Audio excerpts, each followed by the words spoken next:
नमस्कार दोस्तों, मैं अमित स्वागत करता हूं आप सभी लोगों का आपके अपने यूट्यूब चैनल पीसीएस एल्गार पीवाई पे। तो कैसे हैं आप लोग? उम्मीद करते हैं काफ़ी अच्छे होंगे और आप लोगों की पढ़ाई भी काफ़ी सही तरीके से चल रही होगी। तो जैसा कि आज आप लोग यहाँ पे थंबनेल में देख रहे हैं, हम लोग जो घटना चक्र की 5 प्रैक्टिस सेट आई है, उसके माध्यम से जो आपका टेस्ट नंबर 5वां है उसको कंप्लीट करेंगे। तो ये जो बुक है पूरी कंप्लीट हो जाएगी। इसमें हम लोगों ने इस किताब को लगभग देखा जाए तो 2 तरीके से सॉल्व किया है। एक में आपका केवल जो जीएस है उसको सॉल्व किया है और एक वीडियो में अलग से जो हिंदी होती है उसको 5 टेस्ट एक साथ हम लोगों ने कंप्लीट करवाया है। अगर आप इन दोनों को नहीं देखें तो चारों जो टेस्ट है इसको देख लीजिए और जो हिंदी के 5 सेट करवाए गए थे उसको देख लीजिए, वो चीज़ें कंप्लीट हो जाएंगी। बाकी आप लोग चैनल से जुड़े होंगे तो बहुत सारी चीज़ें चैनल पे अपलोड की जा रही हैं, उसको आप लोग देख सकते हैं। ठीक है, बाकी चलिए आज का जो टेस्ट है इसको हम लोग शुरू करते हैं। टेस्ट में जो पहला प्रश्न है इसको थोड़ा सा देखते हैं। पहले प्रश्न यहाँ पे कह रहा है कि भौतिक विज्ञान का नोबेल पुरस्कार 2024, तो फिजिक्स का जो नोबेल पुरस्कार 2024 का मिला था उसके बारे में यहाँ पे 2 कथन दिए गए हैं, बताना है कौन सा कथन सही है। ठीक है, पहला कथन यहाँ पे दिया गया है कि यह जो पुरस्कार है जॉन जे हॉपफील्ड और जेफरी ई हिल्टन को कृत्रिम तंत्रिका नेटवर्क के साथ मशीन लर्निंग को सक्षम बनाने वाली मौलिक खोज के लिए दिया गया है। तो ठीक है, इसको ध्यान रखिएगा। पहला जो कथन दिया गया है ये पूरी तरीके से सही है। दूसरा कथन यहाँ पे दिया गया है ये मशीन लर्निंग को सक्षम बनाने के लिए है ये। ठीक है, जो कृत्रिम तंत्रिका नेटवर्क है उसके साथ मशीन लर्निंग को सक्षम बनाने वाली जो मौलिक खोज है उसके लिए दिया गया है। तो पहला कथन तो सही है।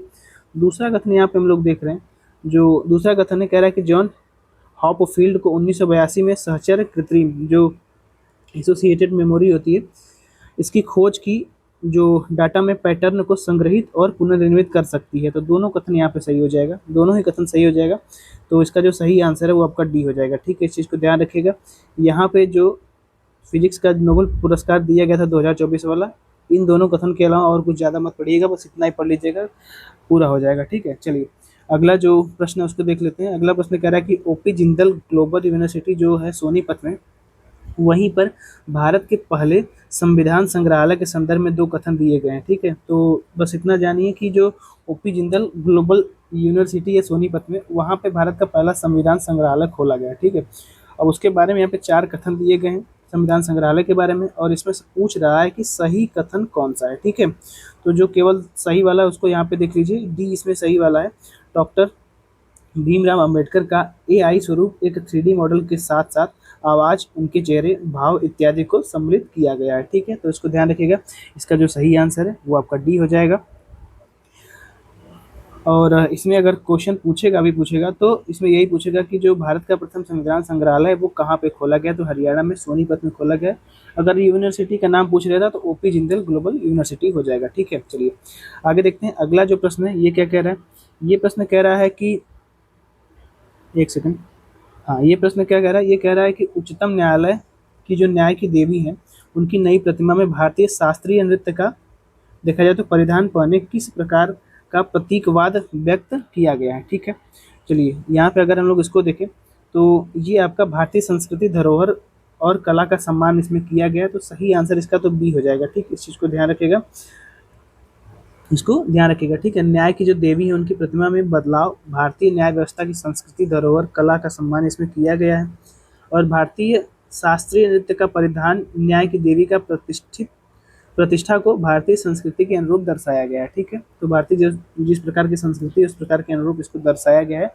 तो बी इसका सही आंसर हो जाएगा। ठीक है, इस चीज़ को ध्यान रखेंगे आप लोग।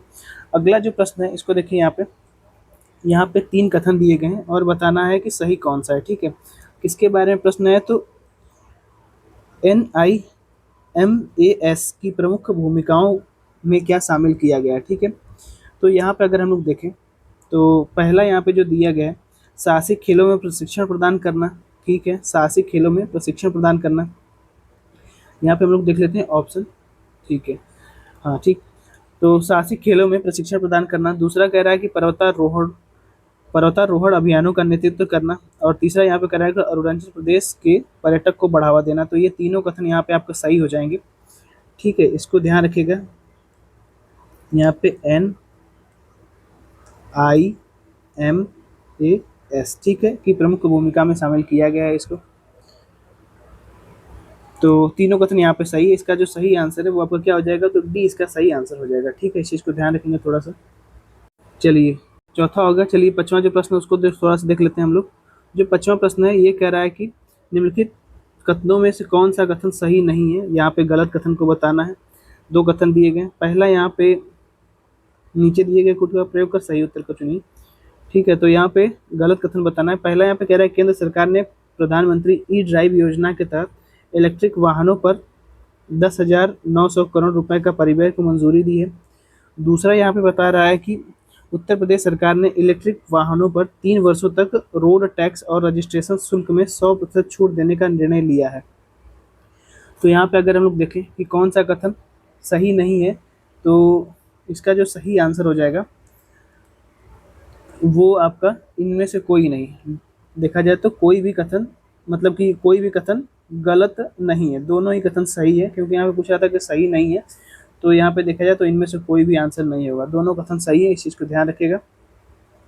इसको थोड़ा सा आप लोग एक बार फिर से पढ़ लेंगे तो चीज़ें क्लियर हो जाएंगी। जो प्रधानमंत्री ई ड्राइव योजना चल रही है ना, इलेक्ट्रिक वाहनों पर 10,900 करोड़ रुपए की परिव्यय की मंजूरी दी है और इसमें 100% की छूट देने का भी निर्णय किया गया है। ठीक है, रोड टैक्स वगैरह जो होती है उसके रजिस्ट्रेशन करवाने में जो धन वगैरह लगता है तो उसमें 100% की छूट दी गई है। रजिस्ट्रेशन करने का मतलब फीस नहीं लगेगी। ठीक है, जो रोड टैक्स वगैरह लगता था ये नहीं लगेगा। तो दोनों कथन सही है, इस चीज़ को ध्यान रखिएगा। अगला प्रश्न जो है इसको देखिए।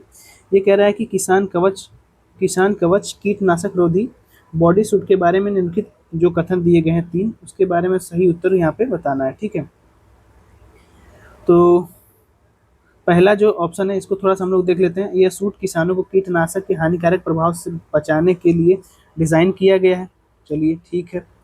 जो यहाँ पे अगर हम लोग दूसरा कथन देखें तो इसकी कीमत 4,000 रुपये है और यह धोने योग्य, पुनः उपयोगी योग्य और 2 वर्ष तक चल सकता है। तो दोनों यहाँ पे कथन क्या हो जाएगा, दूसरा भी सही हो जाएगा, पहला भी सही है। तीसरा कथन कह रहा है कि यह suit CPO health private limited के सहयोग से बंगलुरु में यहाँ पे देखा जाए तो BRIC के द्वारा विकसित किया गया। तो ये तीनों कथन ही सही है। ठीक है, जो किसान कवच बनाया गया है, किसान जो कीटनाशक वगैरह लेकर के प्रयोग करते हैं तो उनके देखा जाए तो पहनने के लिए एक कीटनाशक रोधी बॉडी सूट तैयार किया गया है। वो 4,000 रुपये का मिलेगा, इसको ध्यान रखिएगा। और ये देखा जाए तो कीटनाशक जो हानिकारक प्रभाव वगैरह होते हैं उससे बचाएगा। और इसको तैयार किसने किया है, तो बंगलुरु में स्थित BRIC इंस्टीम के द्वारा इसको तैयार किया गया। तो तीनों ही कथन यहाँ पे सही है और इसमें सही ही शायद पूछ रहा था। ठीक है, तो यहाँ पे देखा जाए तो C आंसर हो जाएगा। ठीक है, तीनों ही कथन यहाँ पे सही है। 7वां जो प्रश्न उसको देखिए। यहाँ पे 7वां प्रश्न यहाँ पे कह रहा है कि SDG इंडिया इंडेक्स 2023-24 को किसके द्वारा लॉन्च किया गया। तो सीधे केवल रटने वाला प्रश्न है। ये नीति आयोग के द्वारा लॉन्च किया गया है। इस समय सुमन के बेरी इसके उपाध्यक्ष हैं। ठीक है, इसको ध्यान रखेंगे। अगला प्रश्न यहाँ पे कह रहा है कि वैश्विक इंडिया AI शिखर सम्मेलन 2024 के संदर्भ में कुछ कथन यहाँ पे दिए गए हैं और कारण दिए गए हैं। यहाँ पे बताना है आपको आंसर, कथन कारण का ये प्रश्न है। यहाँ पे पहला कथन कह रहा है कि वैश्विक इंडिया AI शिखर सम्मेलन 2024 का आयोजन 3-4 जुलाई को नई दिल्ली में आयोजित किया गया और यह शिखर सम्मेलन भारत को AI नवाचार में विश्व में अग्रणी बनाने के उद्देश्य से आयोजित किया गया था। तो उद्देश्य तो सिंपल दिख रहा है और ये देखा जाए तो नई दिल्ली में हुआ भी है। तो B इसका सही आंसर हो जाएगा। ठीक है, अगला प्रश्न यहाँ पे कह रहा है कि नालंदा विश्वविद्यालय 2024 के संदर्भ में कुछ कथन यहाँ पे दिए गए हैं, सही कथन बताना है। पहला कथन यहाँ पे कह रहा है कि नालंदा विश्वविद्यालय के नए परिसर का उद्घाटन 19 जून 2024 को मोदी जी के द्वारा किया गया था। चलिए मान लेते हैं कि ये आंसर आपका क्या हो जाएगा, तो सही है।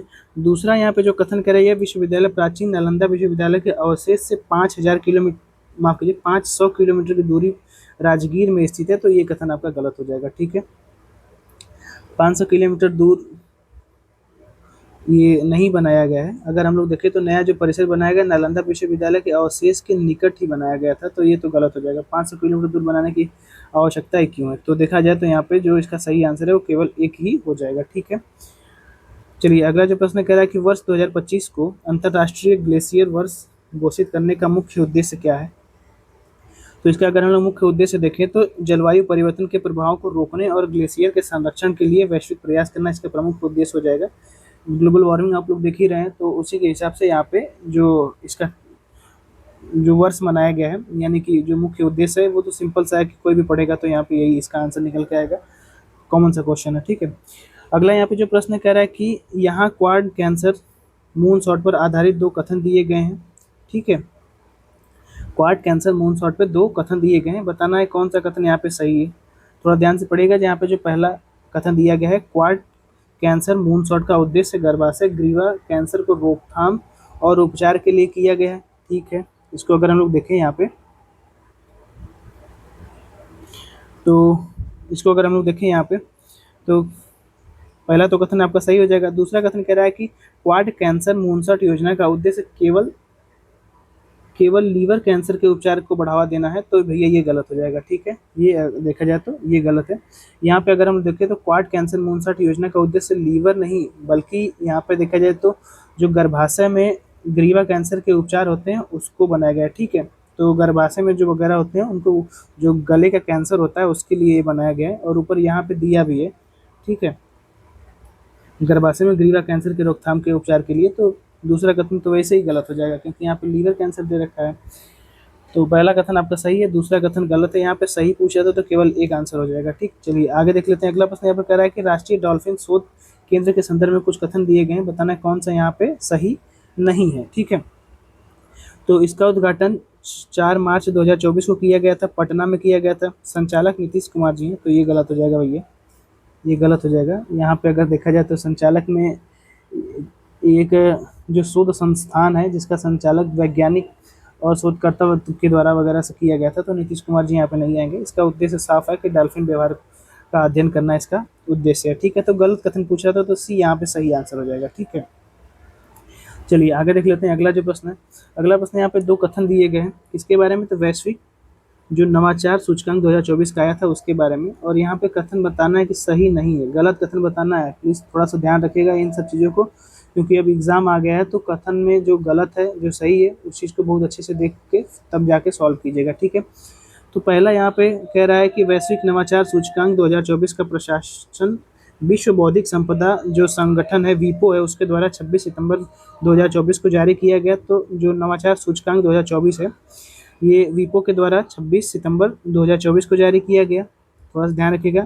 पहला कथन अगर हम लोग यहाँ पे देखा जाए तो पहला कथन यहाँ पे सही है। दूसरा कथन कह रहा है कि इस सूचकांक में भारत को प्रथम स्थान प्राप्त हुआ है। भैया कब से इसको भारत को यहाँ पे देखा जाए तो नवाचार सूचकांक में प्रथम जो है कि स्थान प्राप्त होने लगा, तो दूसरा कथन गलत है और इसमें गलत पूछ रहा था। तो यहाँ पे जो सही आंसर है वो आपको क्या हो जाएगा, तो ए इसका सही आंसर हो जाएगा। ठीक है, ये इसका सही आंसर हो जाएगा। और यहाँ पे थोड़ा सा ध्यान रखिएगा, इसमें भारत का जो स्थान है ना वो आपका 39 है। कितना है, तो 39 सूचकांक पे है, इसको थोड़ा ध्यान रखिएगा। और यहाँ पे देखा जाए तो स्विट्ज़रलैंड देश आप लोग जानते हैं वो लगातार प्रथम स्थान पर बना है, इस चीज़ को ध्यान रखिएगा। लगातार 14 वर्षों से ये प्रथम स्थान पर बना है। ठीक है, स्विट्ज़रलैंड लगातार 14 वर्षों से प्रथम स्थान पर बना है, इसको ध्यान रखिएगा। यहाँ पे गलत पूछा था तो केवल 2 आंसर हो जाएगा।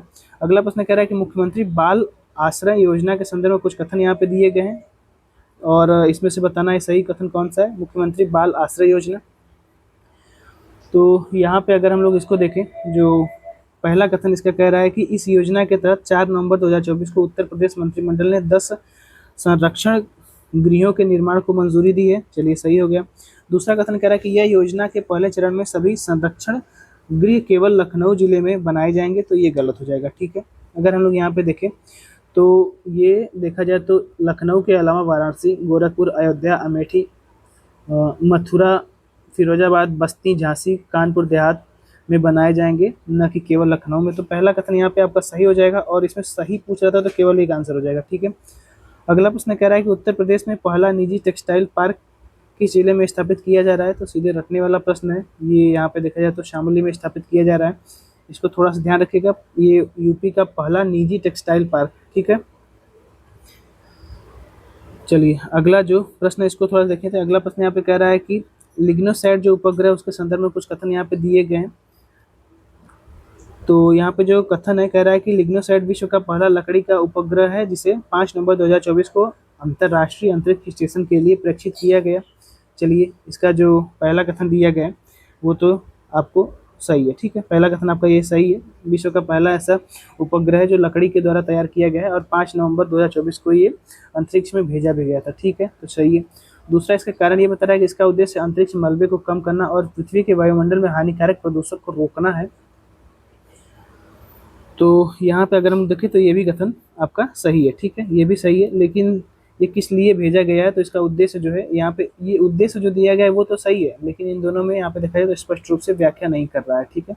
इस चीज़ को ध्यान रखिएगा, ये आपका सही दोनों ही हो जाएंगे, तो सही दोनों है और स्पष्ट रूप से ये व्याख्या नहीं कर रहा है, इसको थोड़ा सा आप लोग ध्यान रखिएगा, ठीक है। चलिए अगला प्रश्न कह रहा है कि मिशन शक्ति सेट का संचालन किस संस्था के द्वारा किया जा रहा है। तो जो मिशन शक्ति सेट है इसका संचालन अगर हम लोग यहाँ पे देखें तो ये आपका स्पेस किड्स इंडिया के द्वारा इसका संचालन किया जा रहा है। तो थोड़ा सा इसके बारे में ध्यान रखिएगा। स्पेस जो किड्स इंडिया है इसके द्वारा 5 से 6 जो सेटेलाइट वगैरह हैं वो लॉन्च कर दिए गए, तो इनका नाम अगर एग्जाम में पूछ सकता है तो उसको थोड़ा ध्यान रखिएगा। बाकी यहाँ पे जो मिशन शक्ति सेट है इसका संचालन आपका स्पेस किड्स इंडिया कर रहा है, ठीक है, इस चीज़ को ध्यान रखेंगे। चलिए आगे बढ़ते हैं और यहाँ पे अगला प्रश्न कह रहा है कि टॉप 500 सूची में शामिल भारत का ध्रुवतम जो सुपर कंप्यूटर है वो कौन सा है, ठीक है। इसको अगर हम लोग यहाँ पे देखें तो सीधे सीधे यहाँ पे नाम पूछा है, तो इसका एरावत नाम है, ठीक है। अभी ये चर्चा में है, न्यूज़ में है, ये करंट का प्रश्न है, इसको थोड़ा ध्यान रखेंगे, ये इंपॉर्टेंट है। एरावत इसका नाम है। सी डैक पुणे में स्थापित किया गया है, इसको तो भी ध्यान रख सकते हैं कहाँ पे, तो सी डी डैक पुणे में इसको स्थापित किया गया है, ठीक है, पुणे में इसको स्थापित किया गया है। टॉप 500 जो आपके कंप्यूटर की सूची है उसमें यहाँ पर देखा जाए तो नवंबर 2024 में इसमें शामिल किया गया था। और भारत का जो ध्रुवतम सुपर कंप्यूटर है जिसकी गति 8.50 पेटाफ्लॉप्स है और रैंक इसकी 136 है। तो जो यहाँ पे शायद ध्रुव इसका नाम नहीं दिया गया, इसका नाम है आपका ध्रुवतम जो है ये आपका 136वां स्थान पर आया था, ये भारत का है, इसमें नाम तो नहीं दिया गया। बाकी एरावत का नाम थोड़ा सा ध्यान रखेंगे, ठीक है, ये भारत का ध्रुवतम सुपर कंप्यूटर है। चलिए आगे बढ़ते हैं। अगला जो प्रश्न है कह रहा है कि स्पीकिंग विथ नेचर पुस्तक के लेखक कौन है। तो सिंपल सा ये रटने वाला प्रश्न है, इसको रट लीजिएगा, रामचंद्र गुहा इसके लेखक है, ठीक है। इतिहासकार हैं ये और पर्यावरणविद भी हैं रामचंद्र गुहा जी, उनके द्वारा ये पुस्तक लिखी गई थी जो भारतीय पर्यावरणविद और उद्भव पर ये केंद्रित है। तो भारत अब यहाँ पे speaking with the nature, nature से है तो ये इन्वायरमेंट पे ही होगी, ठीक है, इसको ध्यान रखेंगे। अगला प्रश्न यहाँ पे है, कह रहा है कि 19वां G20 शिखर सम्मेलन 2024 के संदर्भ में कुछ कथन यहाँ पे दिए गए हैं, सही कथन बताना है।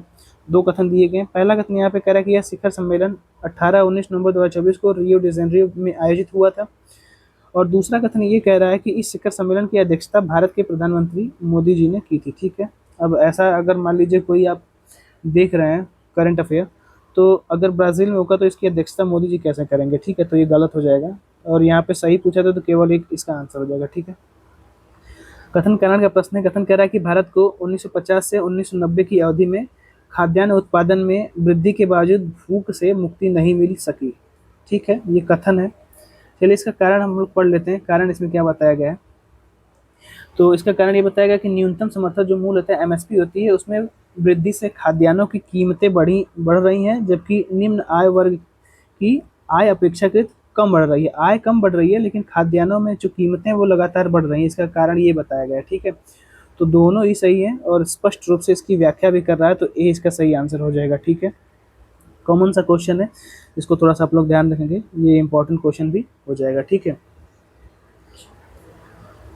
चलिए आगे बढ़ते हैं। अगला जो प्रश्न उसको देख लीजिए। निम्नलिखित कथनों पर विचार कीजिए। 3 यहाँ पे 4 कथन दिए गए हैं, सही उत्तर आपको यहाँ पे बताना है, ठीक है। तो पहला यहाँ पे कह रहा है कि ब्याज प्राप्ति अनुपात यह दर्शाता है कि कंपनी अपनी आय से कितनी बार ब्याज भुगतान कर सकती है।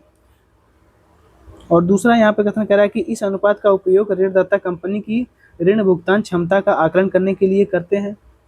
और तीसरा कथन यहाँ पे कह रहा है कि एक निम्न ब्याज व्यक्ति अनुपात बेहतर और वित्तीय स्थिति को दर्शाता है। तो निम्न ब्याज और व्यक्ति अनुपात देखा जाए तो बेहतर स्थिति को कैसे दर्शाएगा भैया, तो ये तो गलत हो जाएगा, ठीक है। और इसे समय पर अर्जित ब्याज अनुपात भी कहा जाता है, तो इसे समय पर अर्जित ब्याज और ब्याज अनुपात कहा जाता है, तो ये तो कथन आपका सही हो जाएगा, ठीक है। यहाँ पे अगर सही पूछ रहा था तो यहाँ पे 1, 2 और 4 सही हो जाएगा। तीसरा कथन गलत है क्योंकि ये आपका देखा जाए तो जो निम्न ब्याज व्याप्ति अनुपात है ना, बेहतर वित्तीय स्थिति को नहीं दर्शाता है, ठीक है, इसको थोड़ा सा ध्यान रखेंगे। चलिए आगे बढ़ते हैं। अगला जो प्रश्न इसको देख लेते हैं। ये क्या कह रहा है, ये प्रश्न कह रहा है कि यहाँ पे 3 कथन दिए गए हैं, सही उत्तर आपको बताना है यहाँ पे। पहला कथन कह रहा है कि केंद्रीय बैंकों के द्वारा सरकारी जो प्रतिभूतियाँ होती हैं, उनकी खरीद से बाजार में मुद्रा की आपूर्ति बढ़ जाती है। मुद्रा की आपूर्ति बढ़ जाती है, चलिए पहला तो कथन मानने लायक है, ये सही है। दूसरा यहाँ पे कथन कह रहा है कि वाणिज्यिक बैंकों में लोगों के द्वारा जमा की गई जो नकदी होती है, मुद्रा की आपूर्ति बढ़ा देती है। तो मुद्रा की आपूर्ति बढ़ाएगी कैसे भैया, ये तो कम कर देगी ना, अगर यहाँ पे जमा हो जाएगी तो ये दूसरा कथन क्या हो जाएगा आपका, गलत हो जाएगा। तीसरा कथन कह रहा है कि केंद्रीय बैंकों के द्वारा सरकारी प्रतिभूतियों की बिक्री से मुद्रा की आपूर्ति में कमी आती है। ठीक है, सरकारी यहाँ पे जो प्रतिभूतियां हैं वो अगर बिक जाएंगी तो मुद्रा की आपूर्ति में कमी आ जाएगी। ठीक है, ये मुद्रा का संतुलन करने के लिए इसको किया जाता है। तो 1 और 3 यहाँ पे सही आंसर आपका क्या हो जाएगा, सी इसका सही आंसर हो जाएगा। ठीक है, चलिए आगे बढ़ते हैं। अगला यहाँ पे जो प्रश्न कह रहा है कि कथन कारण का है, कथन कह रहा है कि मानव पूंजी निर्माण से देश में अगोचर संपत्तियों का संचयन होता है। अगर मानव की जो पूंजी है उसका निर्माण होगा तो देश में जो अगोचर संपत्ति है उसका संचयन होगा। चलिए, जो पहला ऑप्शन दिया गया है तो सही हो जाएगा। दूसरा ऑप्शन दे रहा है कि मानव पूंजी निर्माण से व्यक्ति अधिक पूंजी का संचयन कर पाने में सक्षम होता है। तो मानव पूंजी निर्माण से व्यक्ति अधिक पूंजी का संचयन कर पाता है, ऐसा कुछ नहीं है। ऐसा कुछ नहीं है कि अगर देखा जाए तो मानव पूंजी निर्माण से व्यक्ति अधिक अधिक पूंजी का संचयन कर पाएगा, ऐसा कुछ नहीं है। तो यहाँ पे जो कथन दिया गया है वो तो सही है, लेकिन कारण जो है वो गलत हो जाएगा। ठीक है, कारण में कहा गया है कि इससे व्यक्ति अधिक पूंजी का संचयन कर पाता है, ये देखा जाए तो कथन सही है, लेकिन थोड़ा सही है, ज़्यादा सही नहीं है। आंशिक रूप से इसको सही मान सकते हैं। और ये मानव पूंजी निर्माण की प्रक्रिया में नहीं, बल्कि उसका परिणाम ये होता है कि इसके पास मानव के पास पूंजी हो जाती है, लेकिन इसका देखा जाए तो निर्माण में नहीं होता है, बल्कि प्रक्रिया है एक, उसको मान सकते हैं। तो कारण इसका गलत है, कथन सही है। सही आंसर यहाँ पे आपका डी हो जाएगा। ठीक है, अगला जो प्रश्न है इसको थोड़ा देखिए, इसको थोड़ा सा हम लोग सही से कलर कर लेते हैं। चलिए, अगला यहाँ पे जो प्रश्न है इसको यहाँ पे मिलान करने के बारे में दे रखा है। तो IRDP की शुरुआत 20 जिलों में हुई थी। ये कब हुई थी, तो ये 1976 में हुई थी। ठीक है, इसको थोड़ा ध्यान रखिएगा, ये 1976 में हो जाएगी। IRDP का 2000 ब्लॉकों में विस्तार कब हुआ था, तो 2000 ब्लॉक में इसका विस्तार 1978-79 में हुआ था। ठीक है, इसको ध्यान रखेंगे। तो ये सीधे सीधे दे रखा है, तो ये आपका 2 हो जाएगा। IRDP का यहाँ पे देखा जाए तो संपूर्ण भारत में विस्तार कब हुआ, तो संपूर्ण भारत में विस्तार देखा जाए तो 1980 तक इसका संपूर्ण भारत में विकास हो गया था। और यहाँ पे देखा जाए तो IRDP SGSY में पुनर्गठन कब हुआ, तो 1 अप्रैल 1999 को इसका यहाँ पे देखा जाए तो गठन हो गया। ठीक है, SGSY में, तो यहाँ पे इसको मिला लीजिएगा। 4 2 3 1 इसका सही आंसर आपका 1 हो जाएगा। ठीक है, चलिए आगे बढ़ते हैं। अब यहाँ पे सारी चीज़ें सीधे सीधे दे दी गई हैं, तो इसमें कुछ बताने लायक आवश्यक नहीं है। ठीक है, अगर इसके बारे में थोड़ा सा जानना चाहें तो IRDP जो है ना, एकीकृत ग्रामीण विकास कार्यक्रम है। इसके बारे में बस इतना जान लीजिए कि ये आपका एकीकृत, थोड़ा सा यहाँ पे एकीकृत ग्रामीण कार्यक्रम है। ठीक है, ग्रामीण कार्यक्रम है। ठीक, बस इतना इसको जान लीजिए। बाकी यहाँ पे देखा जाए तो इसकी शुरुआत 1976 में हुई थी, यहाँ पे बता ही दिया गया है। 20 जिले में इसकी शुरुआत जो है कि 1976 में हुई थी। ठीक है, बाकी जो अन्य डेट दी गई है उसको ध्यान रखिएगा। चलिए, अगला जो प्रश्न है उसको देख लीजिए। 2011 की जनगणना के अनुसार उत्तर प्रदेश की जनसंख्या के संदर्भ में कौन से कथन यहाँ पे सही है। ठीक, तो इसको हम लोग देख लेते हैं। जनसंख्या वृद्धि दर राष्ट्रीय औसत से अधिक थी, ये कथन आपका देखा जाए तो पूरी तरीके से सही है। भारत का सबसे कम जनसंख्या वाला राज्य उत्तर प्रदेश तो नहीं है, तो ये तो कथन गलत ही हो जाएगा, सबसे अधिक जनसंख्या वाला है। लिंगानुपात यहाँ पे देखा तो राष्ट्रीय औसत से अधिक है, नहीं, तो ये कम है, 943 है, तो कम ही हो जाएगी। ठीक है, तो इसको भी ध्यान रखिएगा। ठीक है, 943 थी यहाँ पे देखा जाए तो भारत की, और यूपी की देखा जाए तो 912 है ना, इसको भी थोड़ा सा ध्यान रखिएगा। ठीक है, बाकी साक्षरता दर 90% से अधिक है, तो भैया ये कहाँ से कब से 90% से अधिक हो गई साक्षरता दर। यहाँ पे अगर देखा जाए जो टोटल साक्षरता दर है ये आपका 67% है। ठीक है, कितना है, तो 67.68% है टोटल भारत की, मतलब कि यूपी की साक्षरता दर। ठीक है, और यहाँ पे जो राष्ट्र की साक्षरता दर है वो 74% है, राष्ट्र की 74% है, तो ये तो कम ही हो गया, तो ये भी गलत हो गया। ठीक है, ये भी आपका देखा जाए तो गलत हो गया। और पहला तो गलत है ही, क्योंकि यहाँ पे बता रहा है सबसे कम जनसंख्या वाला राज्य है। दूसरा ही कथन केवल यहाँ पे सही है। ठीक है, इस चीज़ को ध्यान रखिएगा। जनसंख्या वृद्धि दर यहाँ पे देखा जाए तो कितना है, तो यूपी की जो जनसंख्या वृद्धि दर है ना, वो 20.23% है। ठीक है, 20.23% है। और भारत की यहाँ पे देखा जाए तो जो राष्ट्रीय जो औसत है, मतलब कि राष्ट्रीय औसत जनसंख्या वृद्धि दर है, वो आपका 17.67%, 17.64% है, ये राष्ट्र की है। ठीक है, तो ये आपका देखा जाए तो सही हो जाएगा बी वाला। ठीक है, चलिए आगे बढ़ते हैं। अगला यहाँ पे प्रश्न कह रहा है कि दो कथन दिए गए हैं और इसमें बताना है सही कथन कौन सा है। पहले यहाँ पे कह रहा है कि वर्ष 1992 में सार्वजनिक क्षेत्रों के उद्यमों को शेयर के विनिवेश के लिए सी रंगराजन की अध्यक्षता में समिति गठित की गई थी। ठीक है, और यहाँ पे दूसरा कह रहा है कि 1993 में औद्योगिक जो रुग्णता है, इसको ध्यान रखिएगा, ये औद्योगिक रुग्णता से संबंधित सी रंगराजन समिति है। ठीक है, विचार हेतु ओंकार गोस्वामी की अध्यक्षता में समिति का गठन किया गया था। माफ कीजिए, शायद मैंने सी रंगराजन बोल दिया। देखिए यहाँ पे जो औद्योगिक रुग्णता है ना, 1993 में ओंकार गोस्वामी की अध्यक्षता में एक समिति बनाई गई थी। ये बड़ा ही इंपॉर्टेंट है, ये अरेंज करने के लिए दे देता है या फिर मिलान करने के लिए दे देता है, तो इसको थोड़ा सा ध्यान रखिएगा। सही इसमें पूछ रहा था, तो इसका जो सही आंसर है वो दोनों ही कथन सही है। ठीक है, ध्यान रखेंगे। अगला प्रश्न कह रहा है कि टी आर माल्थस ने जनसंख्या सिद्धांत के अनुसार जनसंख्या और खाद्य सामग्री की वृद्धि दर क्या होती है। तो टी आर माल्थस के अनुसार यहाँ पे क्या पूछ रहा है, तो खाद्य सामग्री की वृद्धि दर पूछ रहा है। इसको अगर हम लोग देखें तो जनसंख्या और खाद्य सामग्री दोनों ही गणितीय दर से बढ़ते हैं, लगातार दोनों ही गणितीय दर से बढ़ते हैं। इसको ध्यान रखेंगे आप लोग। जो टी माल्थस है ना, उन्होंने ये बताया था कि जो जनसंख्या वृद्धि दर है वो ज्यामितीय रूप से बढ़ती है, जैसे कि 1 हो गया, 2 हो गया, 4 हो गया।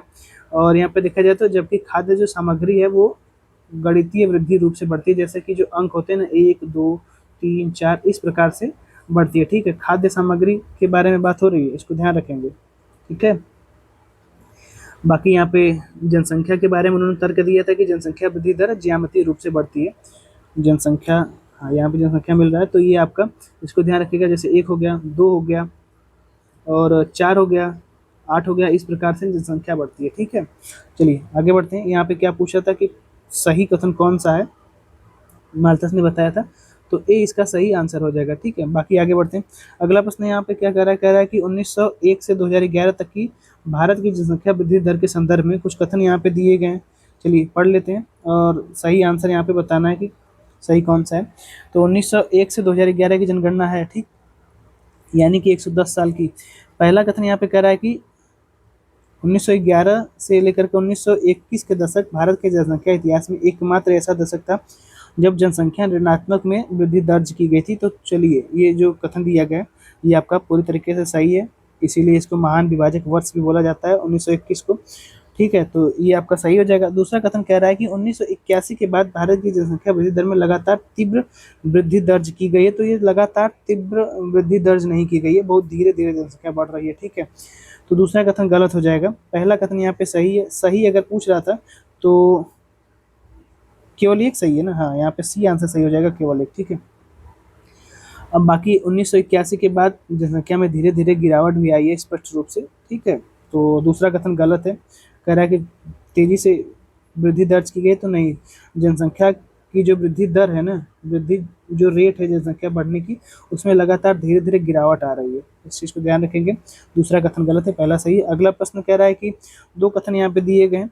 पहला कथन कह रहा है कि पीएम मुद्रा योजना के अंतर्गत मुद्रा एक गैर बैंकिंग वित्तीय संस्था है। ठीक है, मुद्रा एक गैर बैंकिंग वित्तीय संस्था है जिसे भारतीय लघु उद्योग जो सिडबी है उसकी एक अनुषंगी इकाई के रूप में गठित किया गया है। ठीक है, चलिए यहाँ पे जो पहला कथन दिया गया ये तो आपका देखा जाए तो सही हो जाएगा। ठीक है, जो मुद्रा है ये गैर बैंकिंग वित्तीय संस्था है और ये सिडबी की एक अनुषंगिक इकाई के रूप में गठित किया गया है, इसको याद कर लीजिएगा स्पष्ट रूप से, पहला ऑप्शन सही है। दूसरा कह रहा है कि मुद्रा योजना के अंतर्गत मुद्रा जो है सीधे सूक्ष्म उद्यमों को ऋण प्रदान करता है, तो ये गलत हो जाएगा। ठीक है, ये गलत हो जाएगा। एक आपका सही है, दूसरा आपका गलत है, इस चीज़ को ध्यान रखेंगे। ठीक है, अब इसके बारे में अगर हम लोग यहाँ पे देखें तो जो प्रधानमंत्री मुद्रा योजना है ये 8 अप्रैल 2015 को पहले तो प्रारंभ की गई थी, ठीक है। 8 अप्रैल 2015 को ये प्रारंभ की गई थी, ठीक है। धनहीन को धन प्रदान करने के लिए ये प्रारंभ की गई थी। इसका लक्ष्य देखा जाए तो जो छोटे उद्यमी है ना, उनको वित्तीय सहायता उपलब्ध कराना इसका प्रमुख लक्ष्य था, ठीक है। और पारंपरिक जो बैंकिंग प्रणाली है उससे जो वंचित लोग हैं इसमें जोड़ने का इसको प्रोग्राम बनाया गया था, ठीक है। अब यहाँ पे देखा जाए तो जो दूसरा कथन दिया गया है इसमें बताया गया कि जो मुद्रा स्वयं प्रत्यक्ष रूप से ऋण नहीं देता, बल्कि यह बैंकों, क्षेत्रीय ग्रामीण बैंकों, जो सहकारी बैंक होते हैं उनको, तथा यहाँ पे जो सूक्ष्म वित्तीय संस्था होती है उनको पुनर्जीवित करने के लिए पोषण प्रदान करता है, ठीक है। जो आगे सूक्ष्म उद्यमों को 10 लाख रुपए तक का ऋण प्रदान करते हैं, न कि यहाँ पे सीधे सूक्ष्म उद्योगों को दिया जाता है, ठीक है, बल्कि कई जगह ये दिया जाता है। इसीलिए दूसरा कथन आपका गलत हो जाएगा, पहला सही हो जाएगा, ठीक। चलिए अगला जो प्रश्न कह रहा है कि त्वरित वित्तीय जो प्रपत्र है उसके संदर्भ में कुछ कथन यहाँ पे दिए गए हैं। जो त्वरित वित्तीय प्रपत्र दिया जाता है ना उसके बारे में 2 कथन दिए गए हैं, इसमें से क्या बताना होगा, तो सही ही बताना होगा। चलिए इसका जो पहला प्रश्न है उसको हम लोग देख लेते हैं। पहला प्रश्न यहाँ पे कह रहा है मतलब कथन कह रहा है कि त्वरित वित्तीय प्रपत्र केवल भुगतान संतुलन की समस्याओं को हल करने के लिए दिया जाता है। तो केवल भुगतान समस्याओं को हल करने के लिए नहीं दिया जाता। तो पहला कथन तो गलत हो जाएगा, क्योंकि केवल यहाँ पे देखा जाए तो एक ऐसी चीज़ों को दिखाता है कि मतलब कि यहाँ पे केवल इसी के लिए, तो ये थोड़ा गलत हो जाएगा। दूसरा कथन कह रहा है कि त्वरित जो वित्तीय प्रपत्र है उसकी शुरुआत अंतर्राष्ट्रीय मुद्रा कोष जो IMF है उसके द्वारा सदस्य देशों की विभिन्न आर्थिक जरूरतों को पूरा करने के लिए किया गया है। तो दूसरा ऑप्शन यहाँ पे सही हो जाएगा। सही पूछा था तो केवल 2, यहाँ पे डी आंसर इसका हो जाएगा, ठीक है। चलिए आगे बढ़ते हैं। अगला प्रश्न यहाँ पे कह रहा है कि कौन सी योजना जो है सूक्ष्म उद्यमों को बढ़ावा देने और गरीब परिवारों को स्वयं सहायता समूह जो SHG होते हैं उसके माध्यम से गरीबी रेखा के ऊपर लाने के लिए बनाई गई है। तो सिंपल सा क्वेश्चन है ये, आप लोग इसको बार बार पढ़े होंगे। ये आपका प्रधानमंत्री जो स्वर्ण जयंती ग्राम रोजगार योजना है उसके माध्यम से यहाँ पे देखा जाए तो जो सेल्फ हेल्प ग्रुप वाले हैं ना उनको सहायता दी जाती है, ठीक है। इस चीज़ को ध्यान रखेंगे, इसको ध्यान रखेंगे, ये बड़ा ही इंपॉर्टेंट है, इसको ध्यान रखेंगे, ठीक है। तो यहाँ पे सही आंसर आपका ए हो जाएगा। चलिए आगे बढ़ते हैं। अगला जो प्रश्न है इसको देख लेते हैं। अगला प्रश्न यहाँ पे कह रहा है कि 2 कथन दिए गए हैं, इसमें भी सही कथन बताना है, ठीक है। पहला कथन यहाँ पे कह रहा है कि भारत में जो संरचनात्मक बेरोजगारी है उसका मुख्य कारण शिक्षा और उद्योग के बीच समन्वय की कमी है। तो शिक्षा और उद्योग के बीच अगर समन्वय नहीं रहेगा तो संरचनात्मक बेरोजगारी देखने को यहाँ पे मिलेगी। पहला कथन यहाँ पे स्पष्ट रूप से सही है, इसको ध्यान रखिएगा। दूसरा कथन कह रहा है कि मौसमी जो बेरोजगारी है वो केवल ग्रामीण क्षेत्रों में कृषि पर निर्भर लोगों को प्रभावित करती है। तो यहाँ पे देखा जाए तो दूसरा भी कथन सही है। जो मौसमी बेरोजगारी है मौसम के हिसाब से यहाँ पे जो भारत की कृषि होती है, पहले ये जानिए कि वो मौसम पर निर्भर होती है। और यहाँ पे देखा जाए तो मौसम के हिसाब से ही समय मतलब मौसम के हिसाब से ही फसल वगैरह होती है। जब मौसम नहीं रहेगा फसलों का तो यहाँ पे ग्रामीण क्षेत्रों में बेरोजगारी देखने को मिलेगी। तो इसमें यही बताया भी गया कि मौसम में जो बेरोजगारी होती है केवल ग्रामीण वाले क्षेत्रों में दिखाई देती है और एक कृषि पर निर्भर होती है। तो दोनों कथन यहाँ पे सही हो जाएंगे, सही आंसर आपका सी हो जाएगा, ठीक है। चलिए आगे बढ़ते हैं। अगला जो प्रश्न कह रहा है कि कथन कारण क्या है। कथन कह रहा है कि भारतीय रिजर्व बैंक जब मंदी के समय SLR को घटाता है तो यह प्रसारवादी मौद्रिक नीति मानी जाती है। जब यहाँ पे देखा जाए SLR को कम कर देगा तो प्रसारवादी नीति यहाँ पे देखा जाए तो मानी जाती है। चलिए हाँ ये तो सही है, क्योंकि यहाँ पे देखा जाए जो RBI है वो जब मतलब कि मंदी आ जाती है ना तो जो SLR है ना उसको घटा देता है, ठीक है। क्योंकि यहाँ पे देखा जाए तो ये प्रसारवादी मौद्रिक नीति मानी जाती है, तो सही हो जाएगा। SLR में अगर कटौती से बैंकों के पास ऋण देने के लिए अधिक धन उपलब्ध हो जाता है, ठीक है। तो यहाँ पे अगर देखा जाए तो ये भी कथन सही है, स्पष्ट रूप से इसकी व्याख्या भी कर रहा है। तो ए इसका सही आंसर हो जाएगा, ठीक है। ए इसका सही आंसर है, इसको ध्यान रखेंगे। चलिए आगे बढ़ते हैं। अगला यहाँ पे जो प्रश्न कह रहा है कि 2011 की जनगणना के अनुसार 2 कथन दिए गए ना। 2011 की जनगणना के अनुसार यहाँ पे हाँ 2011 की जनगणना के अनुसार भारत की जनसंख्या वृद्धि दर 2001 की तुलना में घटी है, ठीक है। यहाँ पे अगर हम लोग देखें तो हाँ ठीक है, कम हुई है। 2011 की जनगणना के अनुसार भारत में जो पुरुषों की साक्षरता दर है महिलाओं की तुलना में कम थी। तो कम थी नहीं, ये हमेशा देखा जाए तो जो पुरुषों की साक्षरता दर है वो एक स्टेट की भी ले लीजिए चाहे पूरे भारत की ले लीजिए, ये ज़्यादा ही रहती है, ठीक है। तो ये कथन आपका क्या हो जाएगा, गलत हो जाएगा। दूसरा कथन गलत है, पहला कथन सही है। दूसरा कथन तो सिंपल सी बात है, कोई भी पढ़ेगा तो ये बता देगा कि पुरुषों की जो आपकी साक्षरता दर होती है वो लगातार हमेशा ही ज़्यादा ही होती है। तो दूसरा कथन तो अपने आप ही गलत हो जाएगा। पहला कथन सही है, क्योंकि भारत की जो जनसंख्या वृद्धि दर है 2001 की तुलना में घटी है। तो आपका पहला कथन सही हो जाएगा, ठीक है। क्योंकि इससे पहले जो जनसंख्या वृद्धि दर थी ना, वो आपका 21.54% थी 2001 में। ये कम होकर के 17 यहाँ पे आप लोग लिखना चाहे तो 21.54 से कम होकर के अब कितना हो गई है, तो 17.4664 हो गई, ठीक है। इसको ध्यान रखेंगे, ठीक। चलिए आगे बढ़ते हैं। अगला प्रश्न कह रहा है कि विषुवत रेखीय जो जलवायु है, यहाँ पे देख रहे हैं विषुवत रेखीय जो जलवायु प्रदेश में वर्ष भर उच्च आर्द्रता और भारी वर्षा के कारण घने सदाबहार वन पाए जाते हैं। चलिए ठीक है, ठीक है। यहाँ पे देखा जाए तो ये कथन तो सही हो गया। उच्च वर्षा पाई जाती है, इसका मतलब कि ये वर्षा हमेशा लगातार होती रहती है। कहने का मतलब कि जो विषुवत रेखीय जलवायु प्रदेश है ना, वहाँ पे वर्ष भर उच्च आर्द्रता रहती है और भारी वर्षा वगैरह होती रहती है, तो सदाबहार वन पाए जाएंगे, पाए जाएंगे, ठीक है। अब दूसरा कथन कह रहा है कि इस जलवायु प्रदेश में वर्षा मुख्य रूप से पश्चिमी विक्षोभ के प्रभाव से होती है, तो मुख्य रूप से नहीं होती है, ठीक है। ये थोड़ा सा गलत हो जाएगा, इसको थोड़ा ध्यान रखेंगे। ये पश्चिमी विक्षोभ नहीं, बल्कि देखा जाए तो यहाँ पे जो वर्षा होती है ना, ये संवहनी वर्षा इसको कहते हैं, ठीक है। संवहनीय वर्षा कहते हैं, ठीक। तो दूसरा कथन गलत है, पहला सही है। तो यहाँ पे देखा जाए तो डी आंसर इसका बन जाएगा, ठीक है। डी आंसर इसका बन जाएगा, इसको ध्यान रखेंगे। यहाँ पे एक चीज़ आप लोग ध्यान रखिएगा, ये जो आपका जो सदाबहार वन होते हैं ना, वहाँ पे जो मिलने वाली वनस्पतियाँ होती है वो बार बार पूछ लेता है। तो महोगनी, रबर, एबोनी और सिनकोना, बांस, ये सब प्रमुख प्रजातियां बस की देखा जाए तो पाई जाएंगी, ठीक है, वृक्षों की। चलिए आगे बढ़ते हैं। अब यहाँ पे जो अगला प्रश्न उसको देख लेते हैं। ये कह रहा है कि बड़े शिकारों की जो भूमि होती है, land of big game hunting, तो किस प्रकार देखा जाए तो किस क्षेत्रों को कहा जाता है। ये सिंपल सा प्रश्न है। जो ज़्यादा घास वाला जो क्षेत्र होता है सवाना, इसको बड़े शिकारों की भूमि बोला जाता है। अगला प्रश्न कह रहा है कि निम्नलिखित युगों में से शिक्षण संस्थान की स्थापना वर्ष वगैरह दिया गया है, बताना है कौन सा सही सुमेलित नहीं है, ठीक है। तो शिक्षण संस्थान यहाँ पे दिया गया है, एक तरफ स्थापना वर्ष दिया गया। तो बीएचयू का स्थापना वर्ष 1919 दिया गया है, ये गलत हो जाएगा। बीएचयू की स्थापना वर्ष 1916 होती है, मदन मोहन मालवीय जी करते हैं और गांधी जी को उद्घाटन वगैरह के लिए यहाँ पे बुलाया जाता है। ये सब चीज़ें आप लोग जानते होंगे। तो आपका डी वाला गलत हो जाएगा। बल्कि रानी लक्ष्मीबाई जो केंद्रीय कृषि विद्यालय 2014 में खोला गया था, ये थोड़ा सा इम्पोर्टेंट, इसको ध्यान रखिएगा। बांदा में कृषि एवं प्रौद्योगिकी विद्यालय खोला गया था 2010 में, ये भी बड़ा जरूरी है। और अलीगढ़ तो आप लोग जानते होंगे कि 1920 है। ये तो वैसे ज़्यादा जरूरी नहीं है, इसको बहुत आप लोग पढ़े भी होंगे, ठीक है। चलिए आगे बढ़ते हैं। अगला यहाँ पे जो प्रश्न है उसको देख लेते हैं। 39 ये कह रहा है कि दो कथन, यहाँ 3 कथन दिए गए हैं, बताना है कि सही कथन कौन सा है, ठीक है। सही कथन इसमें से बताना है कौन सा, यहाँ पे ऑप्शन देख लेते हैं हम लोग, ठीक है। चलिए जो पहला कथन है, कह रहा है कि उष्णकटिबंधीय चक्रवात महासागरों के उष्णकटिबंधीय क्षेत्रों में उत्पन्न होते हैं, ठीक है, सही है। दूसरा कथन कह रहा है कि उष्णकटिबंधीय चक्रवात को ऊर्जा मुख्य रूप से वायुमंडलीय दाब के अंतर से प्राप्त होती है, तो ये गलत हो जाएगा, ठीक है। इसको जो उष्णकटिबंधीय चक्रवात होते हैं, इसकी जो मुख्य ऊर्जा बता रहा है कि वायुमंडलीय दाब के अंतर से प्राप्त होती है, तो ये गलत हो जाएगा, ठीक। इस चीज को ध्यान रखेंगे।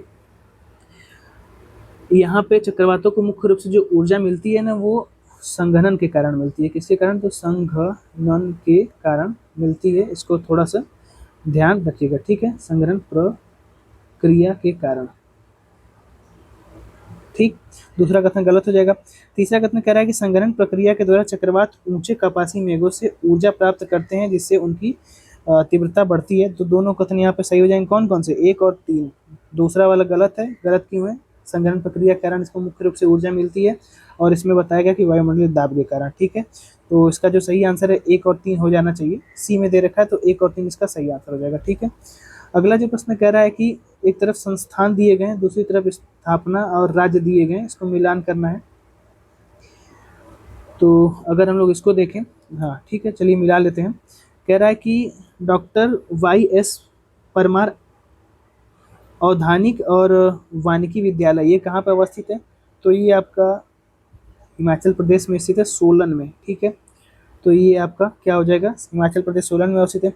भारतीय चारागाह एवं चारा अनुसंधान संस्थान, ये सभी लोग जानते होंगे ये कहाँ पे अवस्थित है, तो ये झांसी में अवस्थित है। ठीक है, उत्तर प्रदेश के झांसी में, ये कई बार पूछा गया है।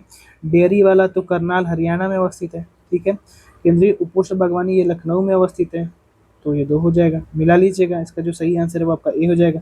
चलिए आगे बढ़ते हैं। निम्नलिखित में से कौन से एशिया महाद्वीप के किसी देश की राजधानी है? तो देखिए अब ऐसे प्रश्न बनने लगे। यहाँ पे देखा जाए तो ये आपका टोक्यो जापान ये आपका एशिया में है, और जो बैंकॉक है ये भी एशिया में है। तो 1 और 3 हो जाएंगे। ठीक है, 1 और 3 हो जाएंगे। कैनबेरा तो ऑस्ट्रेलिया में है। ठीक, तो ये तो गलत ही होगा। चलिए आगे बढ़ते हैं। ये तो सिंपल सा क्वेश्चन था। अगला प्रश्न यहाँ पे कह रहा है कि निम्नलिखित में से कौन सा कथन भारत के मानसून तंत्र के बारे में सही नहीं है? जो भारत में मानसून आता है उसके बारे में कौन सा कथन यहाँ पे पूछ रहा है कि सही नहीं है? इसको देखिए यहाँ पे, तो देखिए भारत में मानसून आने का मुख्य कारण पश्चिमी विक्षोभ मुख्य कारण इसका बता रहा है, तो ये गलत हो जाएगा भैया। भारत में जो मानसून आता है ना, उसका आने का मुख्य कारण क्या है कि ग्रीष्मकालीन में जब निम्न वायुदाब और दक्षिणी पूर्वी व्यापारिक हवाएं चलती हैं ना, जो कि भूमध्य रेखा को पार करके भारत की ओर प्रवेश करती हैं, भारत की ओर देखा जाए तो प्रवेश करती हैं। पश्चिमी विक्षोभ मुख्य रूप से यहाँ पे शीतकालीन वर्षा के लिए जिम्मेदार होता है। ठीक है, बल्कि मानसून के लिए जिम्मेदार ये आपका नहीं होता है। जो देखा जाए तो किसके बारे में बता रहा है? पश्चिमी विक्षोभ को। ठीक है, तो पश्चिमी विक्षोभ ये देखा जाए तो ठंडी के मौसम में आता है, और भारत में जो मानसून वगैरह आता है वो तो इसका कोई रोल ही नहीं है इसमें। ठीक, तो बी वाला गलत हो जाएगा। बाकी दक्षिणी गोलार्ध से आने वाले जो व्यापारिक हवाएं, इनको पढ़ेंगे तो ये तीनों चीज़ें क्लियर हो जाएंगी, क्योंकि जो आपका देखा जाए तो भारतीय मानसून आता है सबसे पहले केरल राज्य में आता है, तो तट पे वही है तो वहीं पे आएगा। ठीक है, अब यहाँ नीचे से आएगा पश्चिमी विक्षोभ, यहाँ पे देखा जाए तो भूमध्य सागरी जो हवाएं हैं वहाँ से उठने के बाद भारत में प्रवेश करती हैं। ठंडी के मौसम में हल्की फुल्की बरसात जो करवाता है पश्चिमी उत्तर प्रदेश में, हरियाणा वगैरह में, तो ये सब चीज़ें। और जो पश्चिमी विक्षोभ है यहाँ पे पीछे आते हुए देखा जाए तो जो तमिलनाडु का पूर्वी तट है वहाँ पे भी बरसात करवाता है, तो इसका कोई रोल ही नहीं है यहाँ पे। ठीक, चलिए आगे बढ़ते हैं। अगला प्रश्न कह रहा है निम्नलिखित में से कौन सा हिमालय की जलवायु पर प्रभाव डालने वाला मुख्य कारक? हिमालय की जो जलवायु है उस पर मुख्य रूप से कौन प्रभाव डालता है? तो ये आपका पश्चिमी विक्षोभ डालेगा, क्योंकि ये आपका देखा जाए तो ठंडियों के मौसम में होता है। जब ये पश्चिमी विक्षोभ चलता है ना यहाँ पे, जो उत्तरी भारत है वहाँ पे जब चलता है तो देखा जाए तो ये हिमालय वहीं पे है, यहाँ पे देखा जाए तो बर्फबारी वगैरह हो जाती है, तो ये तो कारण साफ हो जाएगा कि पश्चिमी विक्षोभ के कारण और हिमालय की जो जलवायु होती है वो प्रभावित होगी। मानसूनी यहाँ पे हवाएं जो है वो भी प्रभावित होंगी, ठंडी हवाएं आएंगी। ठीक है, और ऊंचाई और अक्षांशीय स्थिति ये तीनों ही यहाँ पे देखा जाए तो हिमालय की जो जलवायु उसको प्रभावित करती है, तो सही आंसर इसका डी हो जाएगा। ठीक है, सिंपल सा आंसर है ये। आगे देख लेते हैं। यहाँ पे तेल शोधक साला दिया गया है और यहाँ पे कंपनी दी गई है, बताना है कि मिलान करना है। ठीक है, तो मथुरा में जो तेल शोधन शाला है उसका नाम यहाँ पे अगर हम लोग देखें तो IOC है। ठीक है, मतलब इंडियन ऑयल कॉरपोरेशन है। इसको प्लीज़ थोड़ा सा ध्यान रखिएगा, ये पूछ सकता है एग्जाम में। जो जामनगर गुजरात वाली है ये रिलायंस की है। ठीक है, तो ये सबसे बड़ी है, इसको भी थोड़ा ध्यान रखिएगा। वडिनार रिफाइनरी तो ये कहाँ पे अवस्थित है? ये नायरा एनर्जी लिमिटेड के द्वारा बनाई गई है। ठीक, इसको थोड़ा ध्यान रखेंगे। और नागटिम रिफाइनरी ये कहाँ पे? तो चेन्नई पेट्रोलियम कॉरपोरेशन लिमिटेड। तो सीधे सीधे यहाँ पे मिल गया, आपका जो सही आंसर है वो ए हो जाएगा। ठीक, इसको ध्यान रखेंगे। चलिए आगे बढ़ते हैं। अगला जो प्रश्न कह रहा है कि निम्नलिखित में से कौन कोयला उत्पादक क्षेत्र उड़ीसा राज्य में अवस्थित नहीं है? तो उड़ीसा में यहाँ पे देखा जाए तो झरिया झारखंड में अवस्थित है, ये उड़ीसा में अवस्थित नहीं है। ठीक है, तो ये गलत हो जाएगा। ठीक है, चलिए आगे बढ़ते हैं। अगला प्रश्न कह रहा है कि कौन सा क्षेत्र भूमध्य सागरीय कृषि के अंतर्गत नहीं आता है? भूमध्य सागरीय जो कृषि है उसके अंतर्गत नहीं आता है, तो ये पूछ लेता है कि बहुत बार पूछा गया प्रश्न है एग्जाम में कि जो भूमध्य सागरीय जलवायु है वो कहाँ पाई जाती है, तो वही उसी प्रकार से प्रश्न भूमध्य सागरीय कृषि के अंतर्गत कौन सा क्षेत्र नहीं आता। तो इसको अगर हम लोग देखें तो साइबेरिया वाला क्षेत्र है, भूमध्य सागरीय जलवायु के अंतर्गत नहीं आता है। भूमध्य सागरीय जो कृषि होती है वहाँ पे बरसात में बारिश होती है और गर्मियों में सूखा पड़ता है, ये थोड़ा सा इसकी विशेषता है, इसको ध्यान रखेंगे। तो साइबेरिया में हमेशा ही ठंडी पड़ेगी, तो यहाँ पे देखा जाता है भूमध्य सागरीय जलवायु या फिर कृषि नहीं होती है। ठीक है, 46 का सी आंसर है। आगे जो प्रश्न है उसको देख लीजिए। राष्ट्रीय मान अनुसंधान कहाँ पे स्थित है? सीधे सीधे ये प्रश्न पूछा गया रखने वाला, तो ये आपके हैदराबाद में अवस्थित है। ठीक है, इसको भी ध्यान रखेंगे। चलिए, अगला प्रश्न यहाँ पे कह रहा है कि दो कथन दिए गए हैं, इसमें से बताना है सही कथन कौन सा है। पहला कथन यहाँ पे कह रहा है कि हिमालय पर्वत श्रृंखला भारतीय और यूरोपीय प्लेटों के टकराने से बनी है। ठीक है, जो आपका भारतीय महाद्वीप ये प्लेट जो है, ये देखा जाए तो जो आपका देखा जाए तो ये आपका जो यूरेशियन प्लेट है उसके नीचे छेपित हुई थी। तो पहला कथन जो है आपका सही हो जाएगा। इसके वलन के कारण यहाँ पे देखा जाए तो टकराने से ही हिमालय पर्वत का निर्माण हुआ है, तो पहला कथन तो सही है। ठीक है, दूसरा कथन यहाँ पे कह रहा है कि हिमालय पर्वत श्रृंखला की चट्टान मुख्य रूप से अग्नेय चट्टानों से बनी है। तो यहाँ पे अगर देखा जाए तो ये अग्नेय चट्टानों से नहीं बनी है। अगर हम लोग इसको देखें तो ये अवसादी और रूपांतरित चट्टानों से बनी है। ठीक है, रूपांतरित चट्टानों से बनी है, तो दूसरा कथन गलत हो जाएगा, पहला सही हो जाएगा। सही पूछा था तो केवल एक बी में दे रखा है, तो केवल एक सही हो जाएगा। ठीक है, चलिए आगे प्रश्न यहाँ पे कह रहा है कि ऑस्ट्रेलिया देश का इनमें से कौन सा ऑस्ट्रेलिया देश का हिस्सा नहीं है। तो तस्मानिया तो है ही, तस्मानिया तो है ही। ठीक है, हिस्सा है ना, हिस्सा है पूछ रहा है। तो तस्मानिया तस्मान सागर आप लोग देख रहे हैं नीचे, जो आपका ग्रेट ऑस्ट्रेलियन बाइट है उसी के राइट में पड़ेगा, लगभग दाहिने क्षेत्र में। तो ये तो हो ही जाएगा। क्रिसमस द्वीप भी इसी में है। 1 और 3 सही आंसर हो जाएगा। न्यूजीलैंड तो नीचे है। ठीक है, और कुकू द्वीप तो आप देख ही रहे हैं। ठीक है, तो ये इसका हिस्सा नहीं है। बाकी यहाँ पे जो सही आंसर है वो आपका ए हो जाएगा। चलिए, क्रिसमस द्वीप यहाँ पे देखा जाए तो ऑस्ट्रेलिया का वाय क्षेत्र है, ये केवल ऑस्ट्रेलिया में स्थित नहीं है। ठीक, आगे बढ़ते हैं। अगला जो प्रश्न है उसको देख लेते हैं हम लोग यहाँ पे। 50वां प्रश्न क्या कह रहा है, ये कह रहा है ग्रेट बैरियर रीफ के संदर्भ में कुछ कथन यहाँ पे दिए गए। ये भी ऑस्ट्रेलिया का जो ग्रेट बैरियर रीफ है पूर्वी तट पे, उसके बारे में पूछ रहा है प्रश्न। ये विश्व की सबसे बड़ी मूंगा की रीफ है और ये हिंद महासागर में, तो हिंद महासागर में कैसे होगी जब ऑस्ट्रेलिया के पूर्वी तट पे है, तो ये प्रशांत महासागर में होगी। तो सही आंसर केवल एक हो जाएगा। ठीक है, चलिए आगे बढ़ते हैं। अगला प्रश्न यहाँ पे कह रहा है कि राजधानी दिया गया है, शहर और यहाँ पे देश दिया गया है, इसको मिलान करना है। बुडापेस्ट, यहाँ पे वेलिंगटन, वियना, इस्लामाबाद, ये सब राजधानी आप लोगों को पता ही होगी। ये इसका सही आंसर है। आगे बढ़ते हैं। अगला प्रश्न यहाँ पे कह रहा है कि सही कथन बताइए।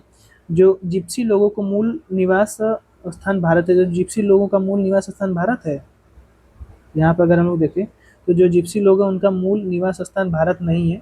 यहाँ पे देखा जाए तो हाँ ठीक है, यहाँ पे देखा जाए तो जो जिप्सी लोग हैं ना, जिप्सी लोग हैं, इनका नवीनतम आनुवंशिक और भाषिक शोध इसे संभावित आंशिक मानते हैं।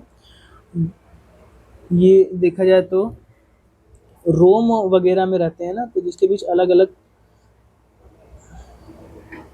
थोड़ा सा यहाँ पे जो जिप्सी लोगों का मूल निवास स्थान वो है कहाँ पे, अगर भारत में नहीं है तो इसके बारे में थोड़ा सा एक चीज़ ध्यान रखिएगा। जो दूसरा कथन है पहले इसको पढ़ लेते हैं। जिप्सी जो लोग होते हैं उनकी उत्पत्ति भारत के डोम जाति से मानी जाती है, ये कथन सही है, लेकिन इन लोगों का मूल निवास स्थान देखा जाए तो भारत बता रहा है, तो ये गलत हो जाएगा। अब इसके बारे में अच्छे से आपको समझ में आएगा। जो जिप्सी जाति है ना, मतलब कि जो जिप्सी है, जिप्सी लोग हैं, उनका मूल निवास स्थान भारत नहीं है, तो ये आपका रोम के बीच ये अलग अलग प्रवास तरंगे, मतलब ये लोग प्रवास करते हैं, और इनका जो मूल निवास स्थान है ना वो मध्य एशिया, यूरोप और उत्तरी अफ्रीका जो भूमध्य सागरी वाला जो क्षेत्र है ना वहाँ पे माना जाता है मूल निवास स्थान। और लेकिन इसकी जो उत्पत्ति होती है वो भारत के डोम जाति से मानी जाती है। इस चीज़ को भी थोड़ा सा ध्यान रखिएगा।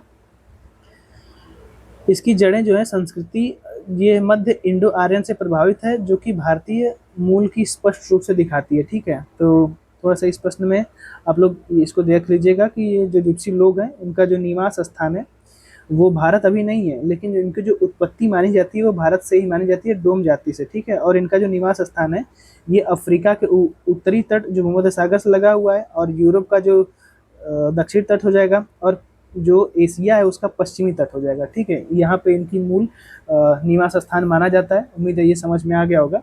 यहाँ पे सही पूछा था तो केवल 2 सही है, बी आंसर इसका हो जाएगा। ठीक है, अब यहाँ पे पर्वत शिखर दिए गए हैं और इसकी ऊंचाई दी गई है। तो एवरेस्ट की, K2 की, कंचनजंगा और नंदा देवी, इन सभी की ऊंचाई आप लोगों को पता है। ठीक, तो यहाँ पे चलिए इसको मिला ही देते हैं। माउंट एवरेस्ट की 8,848 है। फिर उसके बाद यहाँ पे जो आपका K2 है 8,600 है। कंचनजंगा की ऊंचाई अगर हम लोग देखें तो कंचनजंगा की ऊंचाई देखें तो 8,500 और नंदा देवी की 7,000 ये, ठीक है। इस प्रकार से मिला लीजिएगा, इसका जो सही आंसर है वो आपका सी आ जाएगा। अगला प्रश्न कह रहा है कि मालाबार तट के पास स्थित लक्षद्वीप के संदर्भ में निम्नलिखित कथनों पर विचार कीजिए, ठीक है। लक्षद्वीप की राजधानी कवरत्ती है और मिनिकॉय लक्षद्वीप का सबसे बड़ा उत्तरीय द्वीप है, ठीक है। इसके बारे में अगर हम लोग देखें यहाँ पे तो पहला तो कथन सही हो जाएगा, और इसका सबसे उत्तरी और सबसे बड़ा जो द्वीप है वो देखा जाए तो यहाँ पे तो लक्षद्वीप केरल के मालाबार तट के समीप अरब सागर में स्थित है। प्रवाल द्वीप समूह है, उसकी राजधानी कवरत्ती है जो कि प्रशासनिक और आर्थिक गतिविधियों का प्रमुख केंद्र है। मिनिकॉय जो है, मिनिकॉय द्वीप 9 डिग्री चैनल के द्वारा ये अन्य द्वीपों से अलग होता है और लक्षद्वीप की सबसे बड़ा जो दक्षिणी द्वीप है के रूप में जाना जाता है। तो सबसे बड़ा दक्षिणी द्वीप के रूप में इसको जाना जाता है, तो यहाँ पे दोनों सही होने चाहिए ना। मिनिकॉय द्वीप लक्षद्वीप का उत्तरी द्वीप है, अच्छा अच्छा ठीक है। यहाँ पे सबसे बड़ा नहीं पूछा था, सबसे उत्तरी पूछा था, तो यहाँ पे देखा जाए तो ये गलत हो जाएगा, ठीक है। लक्षद्वीप सबसे दक्षिणी द्वीप है, ये उत्तरी नहीं है, ये आपका दक्षिणी है, इसीलिए गलत है। यहाँ पे सही केवल एक हो जाएगा, ठीक है। चलिए आगे बढ़ते हैं। अगला कह रहा है कि टोडा जनजाति नीलगिरी की पहाड़ियों में पाई जाती है। टोडा जनजाति का मुख्य व्यवसाय कृषि और यह एक विवाह को महत्व देती है। इसके बारे में अगर हम लोग देखें यहाँ पे तो पहला तो कथन सही हो जाएगा। इसका जो प्रमुख व्यवसाय है वो कृषि नहीं है, वो पशुपालन है, और ये आपका देखा जाए तो पशु में भैंस का पालन करते हैं, ठीक है। इसको ध्यान रखेंगे, तो दूसरा गलत हो जाएगा, पहला सही है, यहाँ पे डी इसका आंसर हो जाएगा, ठीक है। अगला प्रश्न यहाँ पे कह रहा है कि भारत में सर्वोत्तम किस्म का संगमरमर कहाँ पाया जाता है। तो भारत में जो सर्वोत्तम किस्म का संगमरमर है ये मकराना राजस्थान में पाया जाता है, और यहाँ के जो संगमरमर है उसका निर्माण किस चीज़ का हुआ है जो कि यूनेस्को में शामिल है, तो आप लोग कमेंट करके बताएंगे, ठीक है। अगला प्रश्न यहाँ पे कह रहा है निम्नलिखित कथनों पर विचार कीजिए। दो कथन यहाँ पे दिए गए। पहला कथन यहाँ पे कह रहा है कि प्रेयरी और पंपास दोनों ही घास के मैदान में कृषि के लिए अत्यधिक अनुकूल मिट्टी पाई जाती है। अब यहाँ पे अगर अधिक देखा जाए तो घास का क्षेत्र है प्रेयरी और पंपास, तो किस प्रकार के घास पाए जाएंगे, क्योंकि यहाँ पे कृषि अत्यधिक अनुकूल मानी जाएगी, ठीक है। तो इसको अगर हम देखें तो सही हो जाएगा। दूसरा कह रहा है कि जो प्रेयरी घास के मैदान है उत्तरी अमेरिका तथा पंपास घास के मैदान दक्षिणी अमेरिका में पाए जाते हैं, तो दोनों ही सही है, ठीक है, दोनों ही सही है, सी इसका आंसर हो जाएगा, ठीक है। अब ये घास के मैदान भी पूछ सकता है, और यहाँ पे देखा जाए तो फसल का उत्पादन मतलब कृषि का उत्पादन भी यहीं पे बहुत ज़्यादा होता है, ठीक, तो दोनों कथन सही हो जाएंगे। अगला जो प्रश्न है इसको देखिए, कह रहा है कि पुलकेशिन द्वितीय के संदर्भ में कुछ कथन यहाँ पे दिए गए हैं। अब इसके बारे में बताना है पुलकेशिन द्वितीय के बारे में। पहला कथन कह रहा है कि एक होल का जो अभिलेख है पुलकेशिन द्वितीय की विजय का स्मृति वर्णन करता है, और उनके दरबारी कवि जो रवि कीर्ति हैं उन्होंने लिखा था। पहला ऑप्शन यहाँ पे अगर देखा जाए तो सही हो जाएगा। दूसरा यहाँ पे कह रहा है कि इस अभिलेख में पुलकेशिन द्वितीय को सत्याश्रय की उपाधि से संबोधित किया गया, तो दोनों कथन यहाँ पे सही हो जाएंगे। सही पूछे तो ए इसका सही आंसर हो जाएगा, ठीक है। जो आपका ए होल अभिलेख है ना वो आपका मेगुती मंदिर शिलालेख भी इसको कहा जाता है, ठीक है, इसको ध्यान रखिएगा। ये 7वीं शताब्दी में लिखा गया था, मतलब 7वीं शताब्दी में पद्य में लिखा गया था। इसे चालुक्य सम्राट जो पुलकेशिन द्वितीय उनके दरबारी कवि रवि कीर्ति ने उत्कीर्ण करवाया है, ठीक है। ये सारी चीज़ें तो यहाँ पे बताई ही गई हैं। चलिए अगला जो प्रश्न उसको देख लीजिए। यहाँ पे कह रहा है कथन का रबतक जो अभिलेख है, रबतक अभिलेख कनिष्क के शासनकाल का एक महत्वपूर्ण स्रोत है जो कि उनके धार्मिक और प्रशासनिक नीतियों का वर्णन करता है। चलिए ये कथन तो अगर हम लोग देखें तो क्या हो जाएगा, ये कथन आपका क्या हो जाएगा, तो सही हो जाएगा, ठीक, पहला कथन आपका सही हो जाएगा। दूसरा कथन यहाँ पे क्या कह रहा है, दूसरा कथन कह रहा है कि जो रबतक अभिलेख है उसमें उल्लेखित किया गया है कि कनिष्क ने आयोनियन जो यूनानी है भाषा के स्थान पर बैक्ट्रियन भाषा को प्रचलित किया और अपने राजवंशों की प्रतिमाओं को मंदिरों में स्थापित करने का आदेश दिया था, ठीक है, ठीक है, दोनों ही कथन यहाँ पे सही है, स्पष्ट रूप से व्याख्या भी कर रहा है ये। तो इसका जो सही आंसर है वो आपका डी हो जाएगा, इसका जो सही आंसर है वो आपका डी हो जाएगा, ठीक है।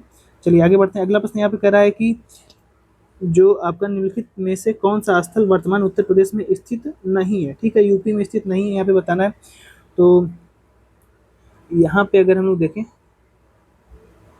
तो सराय नाहर तो यूपी में स्थित है, मगधा यूपी में है, दमदमा स्थित, बागौर देखा जाए तो यूपी में स्थित नहीं है, ठीक है, बागौर जो है यूपी में स्थित नहीं है। जो ये आपका सराय नाहर है ये स्थल देखा जाए तो सराय नाहर उत्तर प्रदेश में तो स्थित है ही है, ठीक है, महदहा भी उत्तर प्रदेश में है, और दमदमा भी उत्तर प्रदेश में है। बागौर जो है ये उत्तर प्रदेश में अवस्थित नहीं है, इसको थोड़ा ध्यान रखिएगा। ठीक है। बागोर देखा जाए तो ये आपका राजस्थान में अवस्थित है। तो 1 2 3 मतलब कि केवल 4 कहाँ पे दिया गया, सी में दिया गया, तो सी आंसर हो जाएगा इसका। ठीक है, चलिए आगे देखते हैं। ख्वाजा बहाउद्दीन नक्शबंद के संदर्भ में कुछ कथन यहाँ पे दिए गए हैं, सत्य कथन बताना है। अगर हम लोग इसको देखें तो पहला कथन कह रहा है कि नक्शबंदी सिलसिले की स्थापना 14वीं शताब्दी के ख्वाजा बहाउद्दीन के नक्शबंद ने की थी। सही है। नक्शबंदी सिलसिला देखा जाए तो वहदत उल सुहूद यानी कि प्रत्यक्षवादी दर्शन के सिद्धांत का प्रतिपादन करते हैं, तो ये गलत हो जाएगा। ठीक है, ये आपका गलत हो जाएगा। केवल एक यहाँ पे सही आंसर है। ठीक, केवल एक यहाँ पे सही आंसर हो जाएगा। यहाँ पे अगर देखा जाए तो नक्शबंदी सिलसिला वहद उल वजूद यानी अस्तित्व की एकता के बजाय ये वहद उल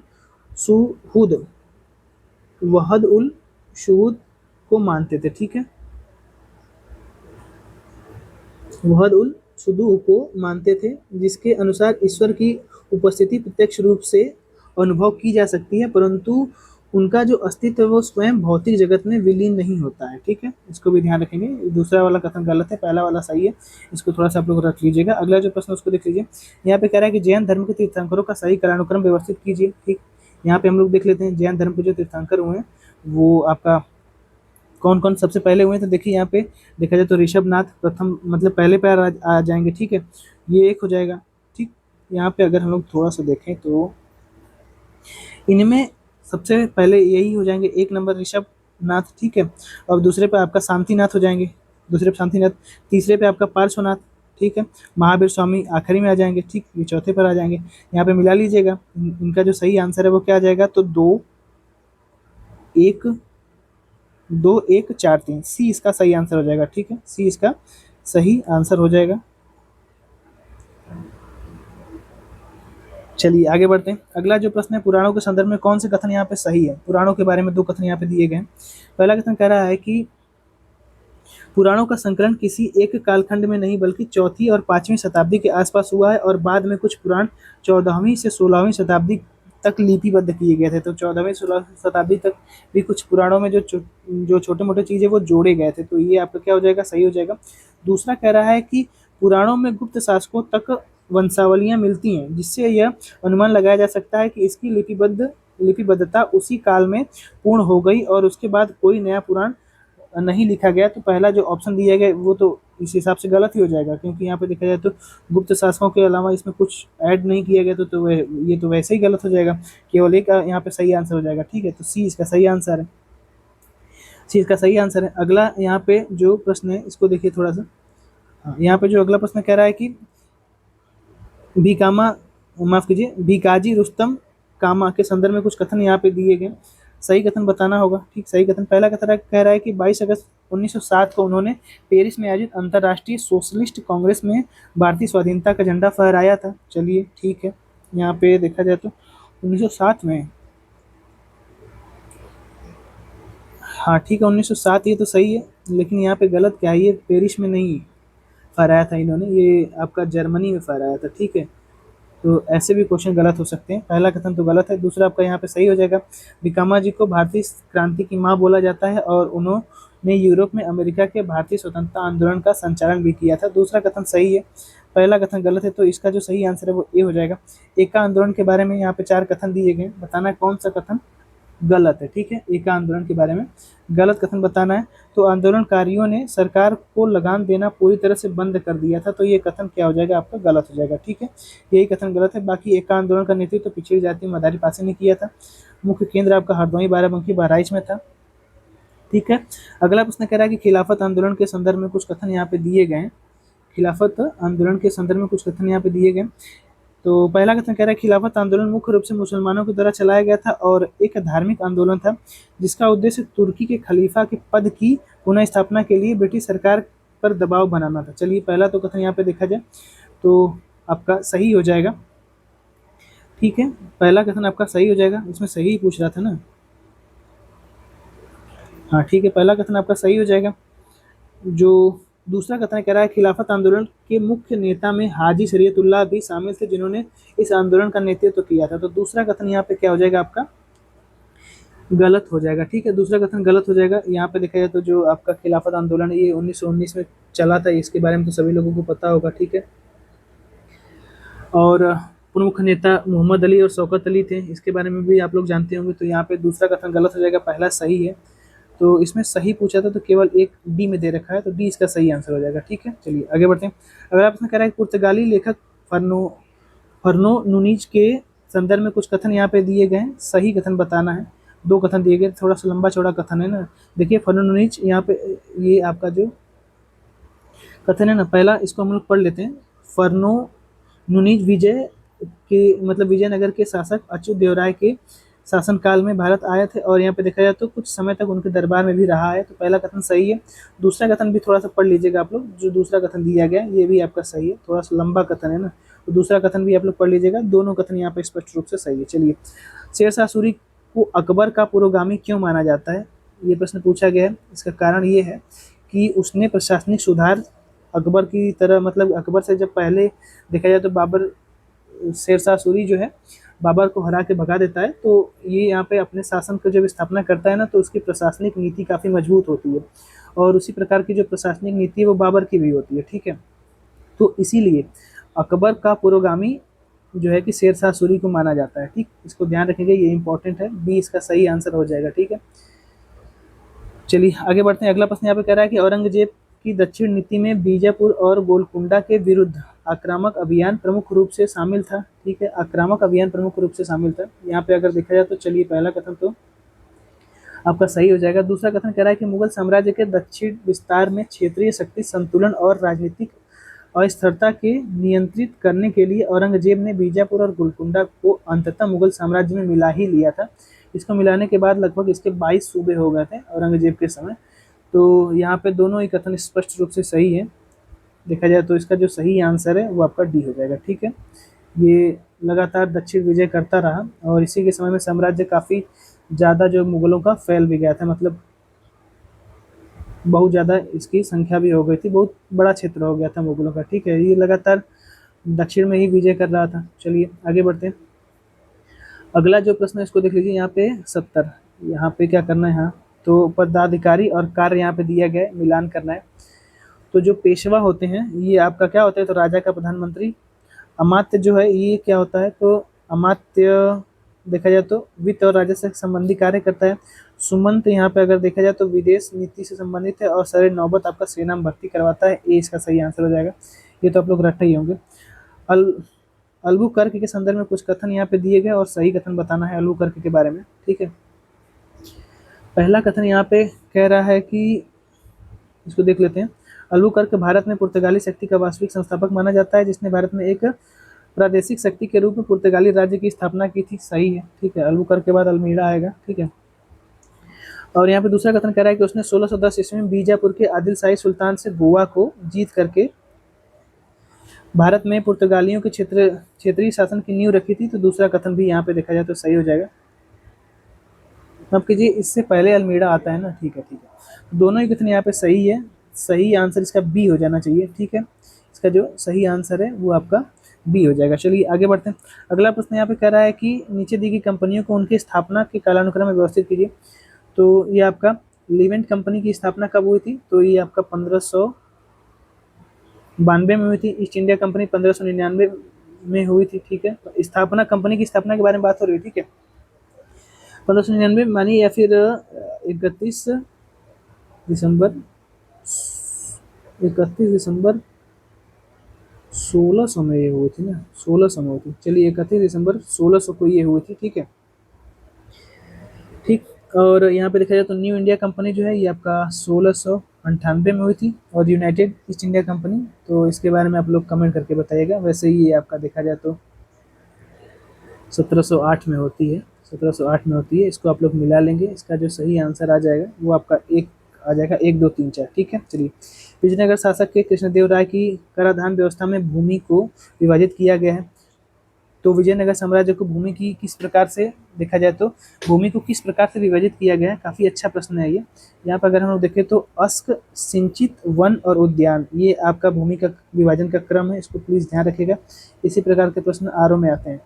चलिए अगला जो प्रश्न है ये क्या कह रहा है, ये कह रहा है कि देखिए इतने लंबे चौड़े प्रश्न दिए गए हैं ना, पढ़ने में काफ़ी ज़्यादा समय लग जा रहा है। करीब अब देखा जाए तो यहाँ पे 1 घंटा भी वीडियो हो गया, और हम लोग अभी 70 प्रश्न पहुँचे हैं, तो थोड़ा सा अब तेज़ करेंगे। ठीक है, तो देखिए यहाँ पे जो कथन कह रहा है कि सल्तनत काल में शासन की सबसे छोटी इकाई ग्राम थी, जो स्वशासन तथा पैतृक अधिकारियों की व्यवस्था के अंतर्गत थी। इसका कारण ये बता रहा है, इसका जो है कारण देखा जाए तो इसका कारण ये बता रहा है कि ग्राम स्तर पर चौथी भू राजस्व का सर्वोच्चतम अधिकारी था, जिससे राज्य के कर्मचारियों का किसानों से प्रत्यक्ष संपर्क नहीं था। ठीक है, राज्य के जो कर्मचारी थे उनका किसानों से प्रत्यक्ष रूप से संपर्क नहीं था, बल्कि वंशानुगत और परंपरागत नियुक्ति ग्राम अथवा जिले के अधिकारियों के माध्यम से वे कर वगैरह वसूल कर लेते थे। अब गाँव में जो चौधरी वगैरह होते थे वो वंशानुगत चलते थे और किसानों से इनका प्रत्यक्ष संपर्क नहीं था। तो जो वंशानुगत चलते थे तो ये सीधे सीधे देखा जाए तो क्या करते थे, नियुक्त अथवा ग्राम जो जिले के अधिकारी होते हैं ना, डायरेक्ट उन्हीं के माध्यम से कर को वसूल लिया करते थे। ठीक है, छोटे छोटे जो किसान वगैरह हैं उनसे सीधा उनका संपर्क नहीं था। तो दोनों कथन यहाँ पे सही हो जाएंगे, दोनों कथन यहाँ पे सही हो जाएंगे। बस स्पष्ट रूप से व्याख्या भी कर रहा है, फिर शायद व्याख्या नहीं, ये चलिए ठीक है, ये व्याख्या नहीं कर रहा है, ये व्याख्या नहीं कर रहा है, इसको थोड़ा ध्यान रखिएगा। तो इसका जो सही आंसर है वो आपका डी हो जाएगा। ठीक, 74 का जो सही आंसर है वो आपका, व्याख्या तो करना चाहिए ना इसकी, सी इसका आंसर लगाइए। इसका आंसर जो है कि सी होगा। ठीक, इसका आंसर सी होगा। दोनों स्पष्ट रूप से व्याख्या कर रहे हैं। अगला जो प्रश्न है कह रहा है, फिर से देखिए ये कथन कारण का प्रश्न है और वो काफी लंबा चौड़ा प्रश्न है। यहाँ पे इसको अगर हम लोग देखें तो वंदे मातरम समाचार पत्र का प्रथम प्रकाशन 6 अगस्त 1906 को कलकत्ता से हुआ था। चलिए ठीक है, 6 अगस्त 1906 से कलकत्ता से हुआ था ये। तो यहाँ पे देखा जाए तो पहला ऑप्शन जो है कि आपका सही हो जाएगा। दूसरा कह रहा है कि ब्रिटिश सरकार ने वंदे मातरम समाचार पत्र को राष्ट्रवादी विचारधारा के प्रचार प्रसार के कारण प्रतिबंध कर दिया और इसके पश्चात 10 सितंबर 1909 को यह पेरिस से पुनः प्रकाशित हुआ। इसका संपादक लाला हरदयाल ने किया था, जिसका प्रकाशन एवं विवरण कार्य मैडम बीकाजी कामा ने किया था। तो ये भी देखा जाए तो दूसरा भी कथन सही है, कारण भी सही है, स्पष्ट रूप से यही व्याख्या भी कर रहा है। थोड़ा सा इसको ध्यान रखिएगा। जो ये आपका वंदे मातरम समाचार पत्र है ना, 1906 में कलकत्ता से होता था, तो बाद में बंद कर दिया गया था, प्रतिबंध लगा दिया गया था। लेकिन 1909 से 10 सितंबर 1909 से जो आपके लाला हरदयाल जी हैं वो इसका संपादन प्रारंभ करते हैं पेरिस फ्रांस से, और इसमें एक मैडम भीकामा जी भी जुड़ी होती हैं। ठीक है, इनको ध्यान रखिएगा, दोनों सही है। सही आंसर इसका क्या हो जाएगा, तो सी इसका सही आंसर हो जाएगा। चलिए आगे बढ़ते हैं। अगला प्रश्न कह रहा है कि अरोड़ा व आसफ अली के संदर्भ में कुछ कथन यहाँ पे दिए गए हैं, विचार करना है। तो अरोड़ा आसफ अली, ठीक है, इनके बारे में अगर हम लोग देखें तो पहला कथन यहाँ पे कह रहा है कि 1942 के भारत छोड़ो आंदोलन में वह स्वयं और सुचेता कृपलानी भूमिगत आंदोलन को मुख्य महिला संगठन करता थी। चलिए ये तो सही हो जाएगा। ठीक है, दूसरा कथन कह रहा है कि 1950 में जो प्रारंभिक दशक में कम्युनिस्ट पार्टी ऑफ इंडिया से जुड़ी गई और भारतीय राजनीति में उन्होंने स्वतंत्रता के बाद भी योगदान दिया था। दोनों कथन यहाँ पे सही हो जाएगा। सही आंसर इसका सी हो जाना चाहिए, 1 और 2 दोनों। ठीक है, चलिए आगे बढ़ते हैं। इनके बारे में थोड़ा सा ध्यान रखिएगा, जो अरोड़ा आसफ अली हैं इनके बारे में। ठीक है, चलिए अगला जो प्रश्न है इसको देख लीजिए। कह रहा है कि सत्रिया जो नृत्य है निम्नलिखित में से किस राज्य का सत्रिया नृत्य है। तो ये तो सिंपल सा प्रश्न है, ये आपका असम में हो जाएगा। ठीक है, चलिए अगला प्रश्न कह रहा है कि सांस्कृतिक स्रोत एवं प्रशिक्षण केंद्र की स्थापना किस वर्ष की गई थी। तो ये की गई थी 1989 में की गई थी। ठीक है, इसको ध्यान रखिएगा। और सांस्कृतिक जो स्रोत है प्रशिक्षण केंद्र, स्थापना तो 1989 में की गई थी। श्रीमती कमला देवी चट्टोपाध्याय और डॉक्टर कपिला वात्स्यायन के द्वारा इसकी स्थापना की गई थी। ये बड़ा इंपॉर्टेंट है। ठीक है, इसको थोड़ा सा लिख लीजिए। ठीक है, कमला देवी और यहाँ पे देखा जाए तो कपिला वात्स्यायन, कपिला वात्स्यायन, उनकी वर्तनी थोड़ा सा भैया देख लीजिएगा, या यन। ठीक, इनके द्वारा इसकी स्थापना की गई थी। अगला प्रश्न यहाँ पे दिया गया है, मकबरे और स्थान दिया गया, इसको मिलान करना है। तो इसको अगर हम लोग यहाँ पे देखें तो अकबर का मकबरा, तो ये आपका भैया कहाँ पे है, अकबर का मकबरा तो चलिए सिकंदरा में। इत्मादुद्दौला का अगर हम लोग मकबरा देखें तो ये आपका आगरा में हो जाएगा। और यहाँ पे अब्दुल रहीम खाना का मकबरा हम लोग देखें तो ये आपका दिल्ली में। और अनारकली का मकबरा लाहौर में। इसको अगर हम लोग यहाँ पे देखें, चलिए ठीक है, अनारकली का मकबरा लाहौर में बना देते हैं। मतलब बना नहीं देते हैं, ये आपका क्या हो जाएगा, तो सही हो जाएगा सी इसका आंसर है। अनारकली का मकबरा लाहौर में ही स्थित है, ठीक है। चलिए अगला प्रश्न कह रहा है कि भुमरा शिव मंदिर की कौन सी विशेषता इसे अद्वितीय बनाती है। तो इसके बारे में अगर हम लोग देखें, जो भुमरा शिव मंदिर है, ये प्रवेश द्वार गंगा और यमुना की आकृतियाँ उकेरी गई हैं इस पे, ठीक है। गंगा और यमुना नदी की जो आकृतियां हैं वो इस पे उकेरी गई हैं, ये इसकी प्रमुख विशेषता है, ठीक है। भुमरा का शिव मंदिर मध्य प्रदेश में है, ठीक है। एमपी में है ये, सतना में, इसको भी थोड़ा ध्यान रखिएगा, ठीक है। चलिए आगे बढ़ते हैं। अब देखा जाए तो यहाँ पे रीजनिंग का क्वेश्चन आ गया। ए का वजन बी के वजन से 25% और सी का वजन 40% है, सी के वजन का कितना प्रतिशत बी के वजन के बराबर है। चलिए अगर हम लोग इसको थोड़ा सा सॉल्व करते हैं तो चलिए इसको सॉल्व भी कर देते हैं, ठीक है। तो ए का वजन 100 kg मान लीजिए, ठीक है। यहाँ पे 100 kg मान लीजिए, ठीक है। बी का जो वजन है वो आपका, बी के वजन का 25% है तो 400 होगा, तभी इसका देखा जाए तो बी का वजन जो है कि 400 kg मान लीजिए, ठीक है। सी का वजन देखा जाए तो 250 250 kg, ठीक मान लीजिए। अब सी के वजन का x% बी के वजन के बराबर है, सी के वजन का जो x% है वो बी के वजन के बराबर है। तो इसको अगर हम लोग सॉल्व करेंगे तो 250 गुणे x, ठीक है, क्योंकि ये सी का वजन आ रहा है, बराबर कितना आ जाएगा, दोनों इसके बराबर है 400, यानी कि बी के बराबर है, ठीक है। तो ये एक समीकरण बन गया। अब इसको सॉल्व करते हैं तो x की हम लोग यहाँ से वैल्यू निकाल देंगे तो ये 160 आ जाएगी, ठीक है। इसको सॉल्व करेंगे तो x की वैल्यू 160 आ जाएगी, ठीक है। अब देखा जाए तो सी के वजन का 160% बी के वजन के बराबर है, तो सी के वजन का 160% बी के वजन के बराबर है, तो इसका सही आंसर आपका ए आ जाएगा, ठीक है। अगला प्रश्न कह रहा है कि यदि दो कुत्ते एक 7 मीटर व्यास वाले वृत्ताकार पथ पर विपरीत दिशा में 2.5 मीटर प्रति सेकंड एवं 3 मीटर प्रति सेकंड की गति से दौड़ना प्रारंभ करते हैं तो आपस में अधिकतम दूर होने में उन्हें कितना समय लगेगा। ये आप लोग जानते हैं, ये हो गया, एक इधर हो गया, एक इधर हो गया। तो मैक्सिमम यहाँ पे जो डायमीटर बनेगा वो आपका सीधे सीधे होंगे लाइन में तभी बनेगा। तो इसको अगर हम लोग थोड़ा सॉल्व करें तो टाइम लग जाएगा, लेकिन इसका जो सही आंसर है वो मैं बता दे रहा हूँ, यहाँ पे सी इसका सही आंसर आएगा, ठीक है। 2 सेकंड। जो संबंध 6 तथा 16 में है वही संबंध 12 और किसके साथ होगा। तो 12 और देखा जाए तो 6 का संबंध 16 से बना रहा है ना, तो 6 गुणे यहाँ पे देखा जाए तो 3 18 हो जाएगा, -2 बराबर 16 हो जाएगा। अब 12 गुणे 3 कर दीजिए, 12 3 36, -2 कर दीजिए, 34 हो जाएगा। इसका आंसर 34 दे रखा है, सी इसका सही आंसर हो जाएगा, ठीक है। चलिए आगे बढ़ते हैं। अगला प्रश्न यहाँ पे कह रहे हैं कि शब्दों को सर्वाधिक अर्थपूर्ण रूप से व्यवस्थित करें। तो इसको आप लोग व्यवस्थित कर लीजिएगा, इसका जो सही आंसर आएगा वो आपका डी आएगा, इतना तो कर ही सकते हैं। अब यहाँ पे देखा जाए तो ए स्क्वायर प्लस बी स्क्वायर की वैल्यू निकालनी है, तो इसको भी सॉल्व कर लीजिएगा, 2 इसका आंसर रहेगा। इस प्रकार के जो प्रश्न होते हैं ना, इसमें 3 ऑप्शन हमेशा दिया रहेगा, 0 दिया रहेगा, 1 दिया रहेगा, 2 दिया रहेगा, ठीक है। तो यहाँ पे 0 और 1 इसमें ऑप्शन में ज़्यादा सही होने की संभावना होती है। अगर सॉल्व करने में थोड़ा समय लगेगा तो 0 और 1 लगा सकते हैं, 2 बहुत कम उम्मीद होती है, लेकिन इसका जो सही आंसर है वो 2 ही आएगा, ठीक है। चलिए आगे बढ़ते हैं। अगला जो प्रश्न है इसको देख लेते हैं। यहाँ पे BGN DJR GN और यहाँ पे क्या आएगा इसके हिसाब से बताना है। तो बी के आगे जी लिख दिया है, तो यहाँ पे क्या किया है, तो 5 ऐड कर दिया है, ठीक। इसको ध्यान रखेंगे, 5 ऐड कर दिया है। अब जी के बाद एन आया है तो इसमें 2 ऐड किया है, नंबर ऐड कर रहा है, ठीक है। इसी के हिसाब से डी में यहाँ पे देखा जाए तो फिर 6 ऐड किया है, और इसमें देखा जाए तो फिर यहाँ पे जी के बाद 2 यहाँ पे ऐड किया है, टोटल यहाँ पे 7 ऐड कर दिया है, ठीक है।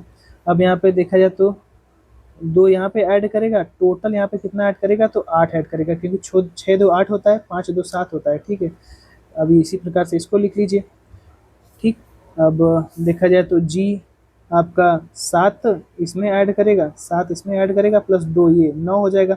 तो 9 7 16, यहाँ पे 16 ऐड कर दिए, जी में 16 ऐड करेंगे तो कितना नंबर आएगा, डब्ल्यू आएगा, इसको ध्यान रखेंगे। इसका जो सही आंसर है वो आपका ए हो जाएगा। ठीक, चलिए आगे बढ़ते हैं। अगला कह रहा है कि दिए गए विकल्पों में से विषम को चुनिए।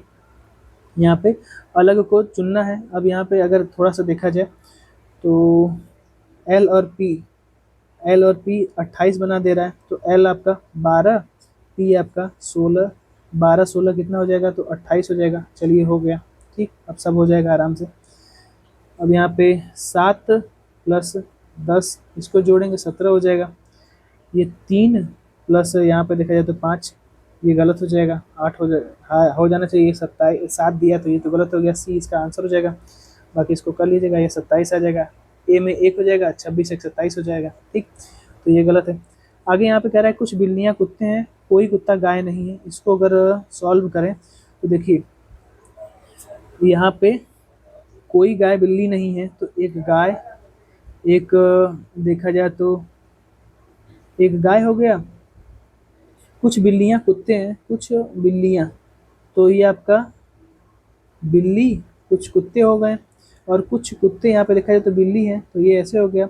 गाय एकदम अलग कर लीजिए, ये आपका गाय हो जाएगा। इधर आपका चूहा, और ये आपका बिल्ली, और ये आपका कुत्ता हो जाएगा। ठीक है, इसको सॉल्व कर लेंगे। यहाँ पे देखा जाए तो गाय, कुछ गाय बिल्ली भी बता रहा है, तो यहाँ पे बिल्ली कहाँ गई भैया, बिल्ली में कुछ गाय, तो यहाँ पे कर लीजिए इस प्रकार से, केवल बिल्ली और गाय एक साथ मिला रहा है। ठीक, अगर इसको सॉल्व करेंगे तो यहाँ पे देखा जाए कौन सा सही निष्कर्ष निकलेगा, तो केवल 3 यहाँ पे सही निष्कर्ष निकल रहा है, कुछ बिल्लियाँ चूहे हैं। ठीक, ये आपका सही निष्कर्ष निकल रहा है, तो ए इसका सही आंसर हो जाएगा। आगे देख लेते हैं। लुप्त संख्या इसमें से बतानी है आपको। अब यहाँ पे क्या दे रखा है, 4 9 26 6 14 29 80। ठीक है, इसको हम लोग सीधे सीधे करके देख लेते हैं 4 के साथ। तो यहाँ पे हाँ, तो इसको सॉल्व कर लेते हैं। 80 छोटा जो है उसको सॉल्व करते हैं, पहले देख लेते हैं क्या आएगा। देखिए यहाँ पे, चलिए इसी को सॉल्व कर लेते हैं, 80 और 26 को। तो 26 गुणे 3 प्लस 2 करेंगे तो 80 आ जाएगा। ठीक है, 9 गुणे 29 करेंगे, जैसे कि 9 गुणे 3 करेंगे प्लस 2, ये आपका 29 आ जाएगा। चलिए ठीक है, ये सॉल्व हो गया। ठीक है, अब यहाँ पे 4 गुणे 3 करेंगे प्लस 2 करेंगे तो ये आपका 14 आ जाएगा, 14 आ जाएगा। ठीक, इसी प्रकार से सॉल्व करेंगे तो ये आपका पूछा है यहाँ पे कि यहाँ पे क्या आएगा, तो यहाँ पे खाली स्थान रखते हैं। ठीक है, यहाँ पे x मान लेते हैं, x is equal to 6 plus कितना दिया, गुणा करना है तो 6 गुणे 3 करना है, 6 गुणे 3, और यहाँ पे प्लस 2 करना है। 18 प्लस 2 इज इक्वल टू 20, तो ये आपका x इज इक्वल टू 20 आ जाएगा। तो यहाँ सही आंसर आपका 20 आ जाएगा। ठीक, चलिए आगे कह रहा है कि 8 81 27 256 उसी प्रकार संबंधित जिस प्रकार से 64 संबंधित है। तो 8 से कितना बना रहा है, 81, तो यहाँ पे 2 का क्यूब कर रहा है, तो कितना आ जाएगा, 27 आ जाएगा। ठीक है, अब यहाँ पे 3 का क्यूब कर रहा है, तो 81 आ जाएगा। अब यहाँ पे 8 का क्यूब 27, 3 का क्यूब 81, 256, तो 81, तो यहाँ पे 256 कैसे लाया, तो 3 की पावर 4 किया है। ठीक है, और यहाँ पे प्लस 4 के पावर 4 कर दिया, 625 आ जाएगा, 625 आ जाएगा। ठीक, 625 आ जाएगा। 625 के बाद यहाँ पे 5 के पावर 4 करेगा, तो इसको थोड़ा सा देख लीजिएगा। इसका जो सही आंसर है वो 625 ही आएगा। इसको थोड़ा सा आप लोग अपने से सॉल्व कर लीजिएगा। इसका आंसर जो है मैं बता दे रहा, 625 आएगा। ठीक है, चलिए आगे बढ़ते हैं। अगला यहाँ पे जो प्रश्न कह रहा है कि लुप्त संख्या फिर से बताइए। यहाँ पे 91 में लुप्त संख्या बतानी है, तो इसको भी आप लोग मिला लीजिएगा। इसका डी आंसर आ जाएगा। ठीक है, 92 का अगर हम लोग देखें, 92 जो क्वेश्चन है इसका आंसर सॉल्व कीजिएगा, 2 आएगा। ठीक, डी आंसर। 93 का क्वेश्चन सॉल्व करेंगे तो इसमें देखा जाए तो ट्रायंगल पूछा है, तो 15 ट्रायंगल है इसमें, इसको निकाल लीजिएगा आप लोग। फिर से यहाँ पे जो 94 है इसका आंसर देखिए, परसेंटेज का क्वेश्चन है, थोड़ा सा इसको सॉल्व करेंगे टाइम लग जाएगा, तो इसका 600 आंसर आएगा। ठीक है, फिर से जो 95 है इसको सॉल्व करेंगे। हाँ चलिए इसको थोड़ा सा देख लेते हैं। ये आपका भारत में संसदीय समितियों के बारे में कुछ कथन दिए गए हैं। अब इतने बड़े बड़े प्रश्न दिए गए हैं ना, काफ़ी समय लग जा रहा है। तो इसको अगर हम लोग यहाँ पे देखें, संसदीय समितियाँ प्रत्यक्ष रूप से देखा जाए तो यहाँ पे क्या पूछ रहा है, सही कथन ही पूछेगा। तो इसको प्लीज़ आप लोग थोड़ा सा पढ़ लीजिएगा, काफ़ी लंबा चौड़ा प्रश्न है ना। तो यहाँ पे जो संसदीय समितियाँ प्रत्यक्ष रूप से संसद को रिपोर्ट प्रस्तुत करती हैं और उसके सुझाव के लिए बाध्यकारी होती, तो ये गलत हो जाएगा। बाकी अन्य जो संसद की समितियों के बारे में कथन दिए गए वो सभी सही हो जाएंगे, ठीक है। अगला प्रश्न कह रहा है, निम्नलिखित में से किसके चुनाव के लिए प्रत्यायोजित मतदान प्रणाली का उपयोग किया जाता है। तो इनडायरेक्ट वोटिंग होती है 96 को अगर हम लोग यहाँ पे देखें तो देखा जाए तो किसके लिए होती है, ये आपका लोकसभा सदस्य के लिए नहीं होती है, बल्कि राज्यसभा राज्यसभा राष्ट्रपति उपराष्ट्रपति के लिए होती है। तो यहाँ पे चौथा ऑप्शन को हटा देंगे लोकसभा सदस्यों के लिए, तो तीनों ऑप्शन सही हो जाएंगे, ठीक है। अगला प्रश्न कह रहा है केशवानंद भारती के बारे में प्रश्न पूछ रहा है 97 वाला। तो इसको अगर हम लोग देखें यहाँ पे, तो पहला कथन यहाँ पे कह रहा है कि देखिए, इस निर्णय में सुप्रीम कोर्ट ने संविधान के जो आपका बेसिक स्ट्रक्चर होते हैं उस सिद्धांत को स्थापित किया था। सुप्रीम कोर्ट ने संसद को संविधान के किसी भी प्रकार में संशोधन करने के लिए प्रतिबंधित शक्ति का प्रदान किया था। तो ये गलत हो जाएगा। बाकी पहला और तीसरा सही है। इसका सही आंसर आपका ए हो जाएगा। केशवानंद भारती केस के बारे में सभी लोग जानते होंगे। अगला जो प्रश्न है इसको थोड़ा सा देखिए, ये क्या कह रहा है कि सुप्रीम कोर्ट के संवैधानिक निर्णयों को नीचे दिए गए कोर्ट के अनुसार आपको क्या करना है, तो व्यवस्थित करना है, जो सुप्रीम कोर्ट का निर्णय आया था उसी के अनुसार, ठीक है। तो गोलकनाथ का जो केस आया था, इसमें डेट लिखनी आवश्यक हो जाएगी, ठीक है। ये 1967 हो जाएगा, 1967, ठीक। तो गोलकनाथ जी पहले पर आ जाएंगे, तो ए और सी में से आंसर होगा, ठीक है। फिर उसके बाद केशवानंद भारती आते हैं 73 में, ठीक, 1973 में ये हो गया। और मेनका गांधी का जो केस आता है ये आपका 1978 में आता है, 1978 में। और यहाँ पे देखा जाए तो विशाखापट्टनम राजस्थान राज्य ये कब आता है, तो 1997 में, ठीक है। इसको मिला लीजिएगा, इसका सी आंसर सही आ जाएगा, सी आंसर सही आएगा।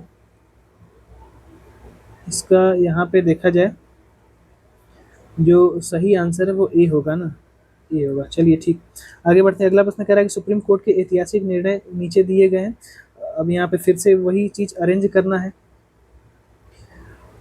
तो यहाँ पे अगर हम लोग देखें तो सबसे पहले आपका शाहबानो केस आ जाएगा। शाहबानो केस 1985 में आया था। चलिए ये हो गया, ठीक है। फिर उसके बाद तो आपका ऐसा एस आर बुम्बई संघ आ जाएगा। अब शाहबानो के बाद यहाँ पे देखा जाए तो एस आर बुम्बई केस आएगा 1994 में, ठीक, 1994 में आएगा। फिर के एस पट्टा स्वामी आ जाएगा 2017 में, ठीक, 2017 में आ जाएगा। जोसेफ बनाम भारत संघ ये कब आएगा, तो सबसे लेटेस्ट वाला ये 2018 में। इसको मिला लीजिएगा, इसका भी सही आंसर आपका क्या आ जाएगा, तो ए इसका सही आंसर आ जाएगा, ठीक है। चलिए आगे बढ़ते हैं। अब अगला जो प्रश्न है इसको देख लेते हैं। कह रहा है कि प्रधानमंत्री मंत्रिपरिषद का प्रमुख होता है, राष्ट्रपति प्रधानमंत्री की नियुक्ति करता है और अपने विवेक से मंत्रियों की चयन करता है। तो ये देखा जाए तो ये यहाँ पे ये सही है, परंतु आर गलत है। आर तो अपने मन से कहाँ चयन करेगा, राष्ट्रपति प्रधानमंत्री की सलाह पर ही करेगा, तो वो तो गलत हो जाएगा। प्रशासनिक प्रावधान और इधर अनुच्छेद दिए गए हैं। तो देखिए भैया, अनुच्छेद और प्रशासनिक प्रावधान इसको आप लोग अपने से सॉल्व कर लीजिएगा। इसका सही आंसर आपका ए आ जाएगा, ठीक। चलिए आगे बढ़ते हैं। इसको थोड़ा सा सही से कलर कर देते हैं बस। अगला प्रश्न कह रहा है कि भारत के राष्ट्रपति के बारे में कुछ कथन यहाँ पे दिए गए हैं। तो राष्ट्रपति के बारे में अब दो कथन यहाँ पे दिए गए हैं, थोड़ा सा इसको देख लेते हैं क्या है ये। पहला कथन कह रहा है कि राष्ट्रपति राज्य के 12 सदस्यों को नामित कर सकते हैं जिसके पास साहित्य, विज्ञान, कला और सामाजिक सेवा के विशेष ज्ञान होते हैं। तो सही हो जाएगा। राष्ट्रपति को भारतीय संविधान के तहत मंत्रिपरिषद की अध्यक्षता करने का अधिकार होता है। तो ये तो गलत हो जाएगा भैया, मंत्रिपरिषद का अध्यक्षता करने का अधिकार कब से राष्ट्रपति के पास होने लगा। तो दूसरा गलत है, पहला सही है। अगला प्रश्न जो है पॉलिटी में व्याख्या की आवश्यकता नहीं होती है ना, इसीलिए, ठीक है। यहाँ पे संविधान की अनुसूचियाँ दी गई है और यहाँ पे वितरण दिए गए हैं। तो जो आपके अनुसूची है फर्स्ट, इसको अगर हम लोग यहाँ पे देखें मिलान करने के बारे में, तो सभी लोग अनुसूचियों के बारे में काफ़ी अच्छे से जानते होंगे। यहाँ पे सीधे इसका आंसर देख लीजिए। इसका आंसर आपका 3, 2, 1, 4 हो जाएगा, ठीक है। इसको मिला लीजिएगा। यहाँ पे क्या ऑप्शन है, तो 3 2 1 4। यहाँ पे अगर आप लोग लिखना चाहें तो लिख लीजिएगा 3 2 1 4, इस तरह से आसानी हो जाएगी थोड़ी सी। अगला प्रश्न यहाँ पे देखिए, ये भी इतना बड़ा प्रश्न है। यहाँ ये बात पूछ रहा है कि भारतीय संविधान के उल्लेखनीय संघ सूची, राज्य सूची और समवर्ती सूची के संदर्भ में कुछ कथन दिए गए हैं। बताना कौन सा कथन यहाँ पे सही है। ठीक, अगर हम लोग इसको देखें तो इसमें जो पहला कथन कह रहा है कि समवर्ती सूची में जो निहित विषय कानून बनाने का अधिकार प्राथमिक अधिकार राज्य सरकार का होता है, तो समवर्ती सूची में यहाँ पे देखा जाए तो दोनों बना सकते हैं, लेकिन यहाँ पे मान्य किसका होगा, तो देखा जाए तो केंद्र का मान्य होगा। तो यहाँ पे कह रहा है कि कानून बनाने का प्राथमिक अधिकार राज्य सरकारों का होता है, तो ये तो गलत ही हो जाएगा। अब यहाँ पे दूसरा कह रहा है कि यदि संसद और राज्य विधानमंडल दोनों ही विषय पर कानून बनाते हैं तो राज्य विधानमंडल द्वारा बनाया गया कानून प्राथमिकता दी जाएगी, तो ये भी गलत हो जाएगा। तीसरा केवल सही है, सही आंसर इसका सी हो जाएगा। ठीक, चलिए आगे देख लेते हैं। अगला प्रश्न कह रहा है कि भारतीय संविधान में केंद्रीय जो वित्त आयोग है उसके बारे में कथन पूछ रहा है। इसका गठन प्रत्येक 5 वर्ष में एक बार किया जाता है। इसका गठन जो है प्रत्येक 5 वर्षों में एक बार किया जा रहा है, तो चलिए सही है। इसका मुख्य कार्य करों के वितरण में केंद्र और राज्यों के बीच समन्वय स्थापित करना है, तो दोनों कथन यहाँ पे सही हो जाएंगे। सही पूछ रहा था तो ए इसका सही आंसर हो जाएगा। ठीक है, अगला प्रश्न कह रहा है कि संविधान की प्रस्तावना न्यायिक रूप से प्रवर्तनीय नहीं है। चलिए ठीक है, ये तो सही है। अब यहाँ पे अगला जो कारण इसका बताया गया है, क्योंकि प्रस्तावना केवल संविधान के उद्देश्यों को स्पष्ट करती है, तो ए यहाँ पे सही हो जाएगा। ठीक, इसको ध्यान रखिए, ये सही हो जाएगा। चलिए अगला जो प्रश्न कह रहा है कि निम्नलिखित में से कौन सा एक गैर संवैधानिक निकाय है, तो गैर संवैधानिक निकाय नीति आयोग है। इसके बारे में सभी लोग जानते हैं, इसकी स्थापना 2015 में हुई थी। ठीक है, और जो वित्त आयोग है 280 में सभी लोग जानते हैं, सिंपल सा है। निर्वाचन आयोग 324 अनुच्छेद इसी के अंतर्गत आता है। ठीक है, चलिए आगे देख लेते हैं। अगला कह रहा है कि भारतीय संविधान में उच्चतम न्यायालय को न्यायिक पुनरावलोकन की शक्ति प्रदान की गई है, तो ये तो सही हो जाएगा। न्यायिक पुनरावलोकन का उद्देश्य विधायिका और कार्यपालिका के कार्यों की वैधानिकता की समीक्षा करना है, तो यहाँ पे देखा जाए तो ये भी सही हो जाएगा। कोई भी कार्यों की समीक्षा करना न्यायिक पुनरावलोकन के अंतर्गत आता है, तो ये यहाँ पे सी सही आंसर हो जाएगा। दोनों सही है, स्पष्ट रूप से इसकी व्याख्या भी कर रहा है। अगला प्रश्न कह रहा है कि भारत सरकार अधिनियम 1935 में संघीय न्यायालय की स्थापना कब की गई थी। काफ़ी अच्छा प्रश्न है ये। जब 1935 का अधिनियम आया था तो 1937 में संघीय न्यायालय की स्थापना की गई थी 2 वर्ष के बाद, तो बी आंसर सही हो जाएगा। पौधों की पुरानी पत्तियों में होने वाला जो क्लोरोसिस है निम्नलिखित में से किस पोषक तत्व की कमी के कारण होता है, तो ये होता है आपका नाइट्रोजन की कमी के कारण। ठीक है, नाइट्रोजन की कमी के कारण क्लोरोसिस देखा जाए तो क्लोरोसिस जो है उसमें पोषक तत्वों की कमी हो जाती है नाइट्रोजन की के कारण। ठीक है, नाइट्रोजन पौधों में जो आपका क्लोरोफिल होता है उसके निर्माण के लिए मुख्य पोषक तत्व आपका क्या हो जाएगा, तो ये आपका नाइट्रोजन हो जाएगा। ठीक है, इसी स्थिति से क्लोरोसिस हो जाता है इसकी कमी के कारण। ठीक है, और इसके कारण पौधों की जो प्रकाश संश्लेषण की क्षमता है ना, वो पत्तियाँ देखा जाए तो पीली वगैरह हो जाती हैं, तो ये कमज़ोर हो जाएंगी, तो क्लोरोफिल नहीं बन पाएगा। ठीक, अगला यहाँ पे जो प्रश्न है कह रहा है कि निम्नलिखित धातुओं पर विचार कीजिए और उन्हें इनकी घटती रासायनिक सक्रियता के रूप में व्यवस्थित कीजिए। ठीक है, इसको अगर हम लोग देखें तो यहाँ पे सबसे कम आपका क्या हो जाएगा, तो जिंक हो जाएगा 1 नंबर पे। ठीक है, इसको ध्यान रखिएगा। फिर आपका निकेल हो जाएगा 2 नंबर पे। फिर आपका लेड हो जाएगा 3रे नंबर पे, और सिल्वर सबसे कम में आपका देखा जाए तो 4थे पर आ जाएगा। ठीक है, इसको मिला लीजिएगा। इसका सही आंसर आपका रिएक्शन जो होता है उसके माध्यम से बताया गया घटते क्रम में, तो ये आपका डी आंसर इसका सही हो जाएगा। ठीक है, चलिए आगे बढ़ते हैं और अगला जो प्रश्न इसको देख लेते हैं। ये कह रहा है कि 2 कथन यहाँ पे दिए गए हैं। पहला कथन कह रहा है कि जो मैग्नीशियम होता है ठंडे जल में अभिक्रिया करके मैग्नीशियम हाइड्रोक्साइड एवं हाइड्रोजन उत्पन्न करता है। ठीक, जो आपका मैग्नीशियम होता है वो ठंडे जल में अभिक्रिया करके मैग्नीशियम और हाइड्रोक्साइड एवं हाइड्रोजन उत्पन्न करता है, तो मैग्नीशियम ठंडे जल में अभिक्रिया ही नहीं करता है। ठीक है, तो ये तो पहला कथन क्या हो जाएगा, गलत हो जाएगा। जो जस्ता है वो ठंडे एवं गर्म जल दोनों में अभिक्रिया नहीं करता है, तो ये भी सही हो जाएगा। मतलब ये तो सही है, जस्ता देखा जाए तो H2O में रिएक्शन नहीं करता है, तो ये आपका क्या हो जाएगा, दूसरा कथन सही है। इसमें सही पूछा था तो केवल 2 आंसर हो जाएगा। ठीक है, अगला प्रश्न यहाँ पे कह रहा है कि निम्नलिखित वैज्ञानिक सिद्धांतों की खोज और उनके ऐतिहासिक क्रम में बढ़ते क्रम में व्यवस्थित कीजिए। खोज और बढ़ते क्रम में बताना है। ठीक है, तो इसको अगर हम देखें तो न्यूटन ने गुरुत्वाकर्षण का जो खोज किया था ये आपका 1600 1687 में किया था, इसको ध्यान रखेंगे। डाल्टन ने यहाँ पे देखे तो परमाणु से दिया था, सिद्धांत दिया था 1803 में। डार्विन का जो सिद्धांत आया था ये आपका 1859 में आया था, ये सभी लोग जानते होंगे 1859, ये बड़ा इम्पोर्टेंट। डाल्टन वाला 1859 था ना, माफ कीजिए, यहाँ पे जो डार्विन वाला सिद्धांत था ये 1859 है, ठीक है।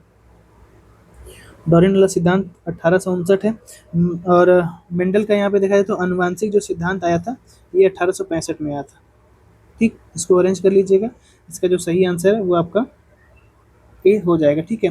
अगला प्रश्न यहाँ पे कह रहा है कि भारत में जो पक्षियों की जनसंख्या में गिरावट हो रही है, इसका कारण ये है कि कीटनाशकों और रासायनिक उर्वरकों एवं मच्छर भगाने वाली जो दवाएं होती हैं उसके अत्यधिक प्रयोग से वास स्थानों में कटौती के प्रमुख कारण, ठीक है। वास स्थानों में कटौती के प्रमुख कारण है ही है, ठीक है। इसको अगर हम देखें तो यहाँ पे जो कीटनाशक वगैरह का प्रयोग किया जाता है वो भी इसका प्रमुख कारण है, ठीक है। तो बी यहाँ पे सही आंसर हो जाएगा। चलिए आगे, गाय के दूध का जो पीला रंग होता है वो किस चीज़ के कारण होता है, तो ये आपका कैरोटीन के कारण हो जाएगा, ठीक। अगला प्रश्न यहाँ पे कह रहा है कि विटामिन सी की उपलब्धता के अनुसार अवरोही क्रम में बताना है, तो मूली, मिर्च, मटर और कुम्हाड़ा दे रखा है। तो इसको अगर आप लोग अरेंज करेंगे तो इसका सही आंसर आपका सी हो जाएगा। सबसे अधिक इसमें जो ऑप्शन दिया है उसमें मिर्च होगा, तो यहाँ पे 3 पहले पे कर देंगे तो आंसर वैसे ही निकल आएगा। अगला प्रश्न कह रहा है कि ओजोन जो O3 होता है उसके संदर्भ में कुछ कथन दिए गए हैं, सही कथन बताना है, ठीक है। O3 के बारे में तो यहाँ पे पहला कह रहा है कि जो ओजोन गैस ऑक्सीजन के 3 परमाणु से मिल करके बनती है और वायुमंडल में बहुत कम मात्रा में पाई जाती है। तो वायुमंडल जो होता है इसमें तो कम मात्रा में पाई जाती है, ठीक है। ये जरा आप लोग कमेंट करके बताइएगा कि जो ओजोन गैस है वो देखा जाए तो वायुमंडल के किस लेयर में सबसे अधिक पाई जाती है, ठीक। इसको आप लोग को बताना है। यहाँ पे वायुमंडल में ये तो कम पाई जाएगी। समताप मंडल में ओजोन परत सूर्य की पराबैंगनी किरण पर जीवन की से रक्षा करती है, तो ये भी सही हो जाएगा। अब यहाँ पे बता ही दिया कि स्ट्रेटोस्फीयर में ये पाई जाएगी, ठीक। तो दोनों ही कथन यहाँ पे सही हो जाएगा, ठीक है। अगला, वन फर्मी मीटर निम्नलिखित में से किसके बराबर होता है, तो एक फर्मी मीटर यहाँ पे देखा जाए तो 10⁻⁻15 मीटर के बराबर होता है, रख लीजिए आप लोग, ठीक। अगला प्रश्न देख लीजिए यहाँ पे, निम्नलिखित में से कौन सी औषधि मलेरिया के निदान हेतु प्रयोग की जाती है, तो मलेरिया के निदान के लिए यहाँ पे एट्रोविन का प्रयोग किया जाता है, ये थोड़ा सा इम्पोर्टेंट है, ठीक है। मलेरिया प्लाज्मोडियम नामक प्रोटोजोआ के कारण होता है तथा इसका जो वाहक होता है मादा एनफ्लूएंजा मच्छर होता है, इसको सभी लोग जानते होंगे, ठीक है। और इसके निदान के लिए आर्टीथर, ट्रेवीन और क्लोरोक्विनिन इत्यादि दवाइयों का प्रयोग किया जाता है, ठीक। तो भी यहाँ पे दिया है, ऑप्शन सही है। अगला प्रश्न कह रहा है कि मूत्र हल्का अम्लीय होता है जिसका pH 6 होता है। तो यहाँ पे अगर हम लोग देखें तो पहला तो कथन सही हो जाएगा, और मूत्र का पीला रंग उसमें उपस्थित वर्णक यूरोक्रोम के फलस्वरूप होता है, तो दोनों कथन सही हो जाएंगे, ये इसका सही आंसर हो जाएगा, ठीक है। अगला प्रश्न कह रहा है कैल्शियम हाइपोक्लोराइड के संदर्भ में कुछ कथन यहाँ पे दिए गए, इसके बारे में बताना है कि सही कथन कौन सा है, ठीक है। किसके बारे में, तो कैल्शियम हाइपोक्लोराइड के बारे में। अगर हम लोग इसको देखें तो यह हल्के पीले रंग का चूर्ण होता है तथा इसका रासायनिक सूत्र CaCl2 होता है। तो ये देखा जाए तो कैल्शियम हाइपोक्लोराइड जो होता है ये आपका एक अकार्बनिक यौगिक है और इसका जो फार्मूला होता है CaClO2 होता है, CaClO2 होता है। तो ये फार्मूला थोड़ा सा गलत हो जाएगा, पहला कथन गलत है। समन्वय तौर पर इसका प्रयोग रंगों या फिर दाग धब्बों को साफ करने के लिए किया जाता है, तो इसको अगर हम देखें तो ये सही हो जाएगा, डी इसका सही ऑप्शन है। चलिए आगे बढ़ते हैं। अगला प्रश्न कह रहा है कि किसी ऊंचे पुल से एक वस्तु 9.8 मीटर पर सेकंड स्क्वायर के समान त्वरण के साथ गिराई जाती है, तो 5 सेकंड बाद उसका वेग क्या होगा। तो इसको अगर हम लोग थोड़ा सा सॉल्व करें, v=u+at आप लोग जानते होंगे, ठीक है, ठीक। तो इसको अगर हम लोग सॉल्व करें, जो त्वरण दिया तो सीधे सीधे से फार्मूला लगाते हैं, ये आपका 9.8 हो जाएगा और 80 आपका कितना है, तो ये आपका 5 है। इसको सॉल्व करेंगे तो 49 मीटर पर सेकेंड हो जाएगा, ठीक है। तो सीधे सीधे यहाँ पे लगा सकते हैं, सी आंसर आ जाएगा इसका। अगला प्रश्न कह रहा है यहाँ पे, तो मिलान करना है हड्डियों में उपस्थित यौगिक, इसको अगर हम लोग यहाँ पे देखें तो ये आपका कैल्शियम फॉस्फेट आ जाएगा। कपड़े धोने का जो सोडा होता है वो आपका सोडियम कार्बोनेट है। क्लोरोफिल में उपस्थित जो तत्व होता है ये आपका मैग्नीशियम हो जाएगा। और ल्यूकीमिया के उपचार के लिए कोबाल्ट 60 का प्रयोग किया जाता है, तो सी इसका सही आंसर हो जाएगा। ठीक है, अगला प्रश्न कह रहा है कि सेब का हृदय रोगियों के लिए विशेष महत्व होता है। सही है, सेब में पाए जाने वाला जो एंटीऑक्सीडेंट है उसका रक्त वाहिकाओं में पाए जाने वाला वसा से सुरक्षा प्रदान करता है। तो इसको अगर हम देखें तो ये आपका पहला तो सही है। दूसरा यहाँ पे जो दिया गया है, दूसरा यहाँ पे जो दिया गया है, सेब का जो मतलब सेब में पाए जाने वाला जो एंटीऑक्सीडेंट है रक्त वाहिकाओं में पाए जाने वाले वसा को सुरक्षा प्रदान करता है। तो दोनों ही यहाँ पे क्या हो जाएंगे, सही हो जाएंगे। स्पष्ट रूप से व्याख्या भी कर रहा है, तो इसका आंसर बी हो जाएगा। ठीक है, दोनों व्याख्या भी कर रहा है। अगला प्रश्न कह रहा है कि एक गैस का आयतन 2 लीटर है जब उसका तापमान 273 केल्विन है। यदि तापमान 546 केल्विन तक बढ़ाया जाता है तो आयतन में कितनी वृद्धि होगी। तो ये देखिए भैया, मैथ वाला साइंस का क्वेश्चन आ गया, तो इसको सॉल्व कर लीजिएगा। 2 लीटर इसका वैल्यू इसकी 2 लीटर आएगी। ठीक है, आगे यहाँ पे एलपीजी के संदर्भ में कुछ कथन यहाँ पे दिए गए हैं, सही कथन बताना है। ठीक है, तो पहला कथन पढ़ रहे हैं। एलपीजी का कह रहा है कि एलपीजी हाइड्रोकार्बन गैसों का एक ज्वलनशील मिश्रण होता है जिसमें मुख्य रूप से प्रोपेन और ब्यूटेन होता है, तो सही हो जाएगा। और एलपीजी गैस के रिसाव की जो पहचान होती है, जो आपका इथाइल मरकप्टेन गैस होती है वो दुर्गंध करती है, तो इससे पता चलता है कि ये गैस कहीं लीक हो रहा है। दोनों सही है, सही इसका आंसर आपका सी हो जाएगा। ठीक है, अगला प्रश्न कह रहा है कि लोगों के बीच गुस्से में होने वाली बातचीत की यहाँ पे जो आपका साउंड की डेसिबल यहाँ पे पूछ रहा है कि अगर चिल्ला के कोई बात करता है गुस्सा के तो कितना होता है लगभग, तो 70 से 80 डेसिबल के बीच में वो बात करते हैं लोग।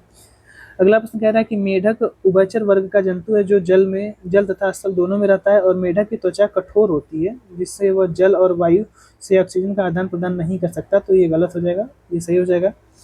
ठीक है, तो इसका जो सही आंसर है वो अगर हम देखें तो ए सही है, परंतु आर गलत है, क्योंकि जो मेढक होता है ये आपका त्वचा से ही पानी में भी सांस ले लेता है और बाहर भी। ठीक है, इसको थोड़ा ध्यान रखिएगा। अगला प्रश्न कह रहा है कि अंटार्कटिका में भारत के द्वारा स्थापित अनुसंधान केंद्रों के संदर्भ में कुछ कथन यहाँ पे दिए गए हैं, सही कथन बताना होगा। ठीक है, तो बड़ा अच्छा प्रश्न है ये।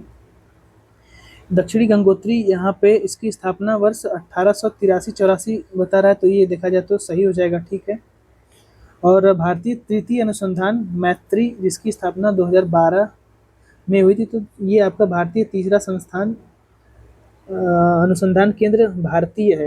यहाँ पे मैत्री दे रखा तो ये गलत हो जाएगा।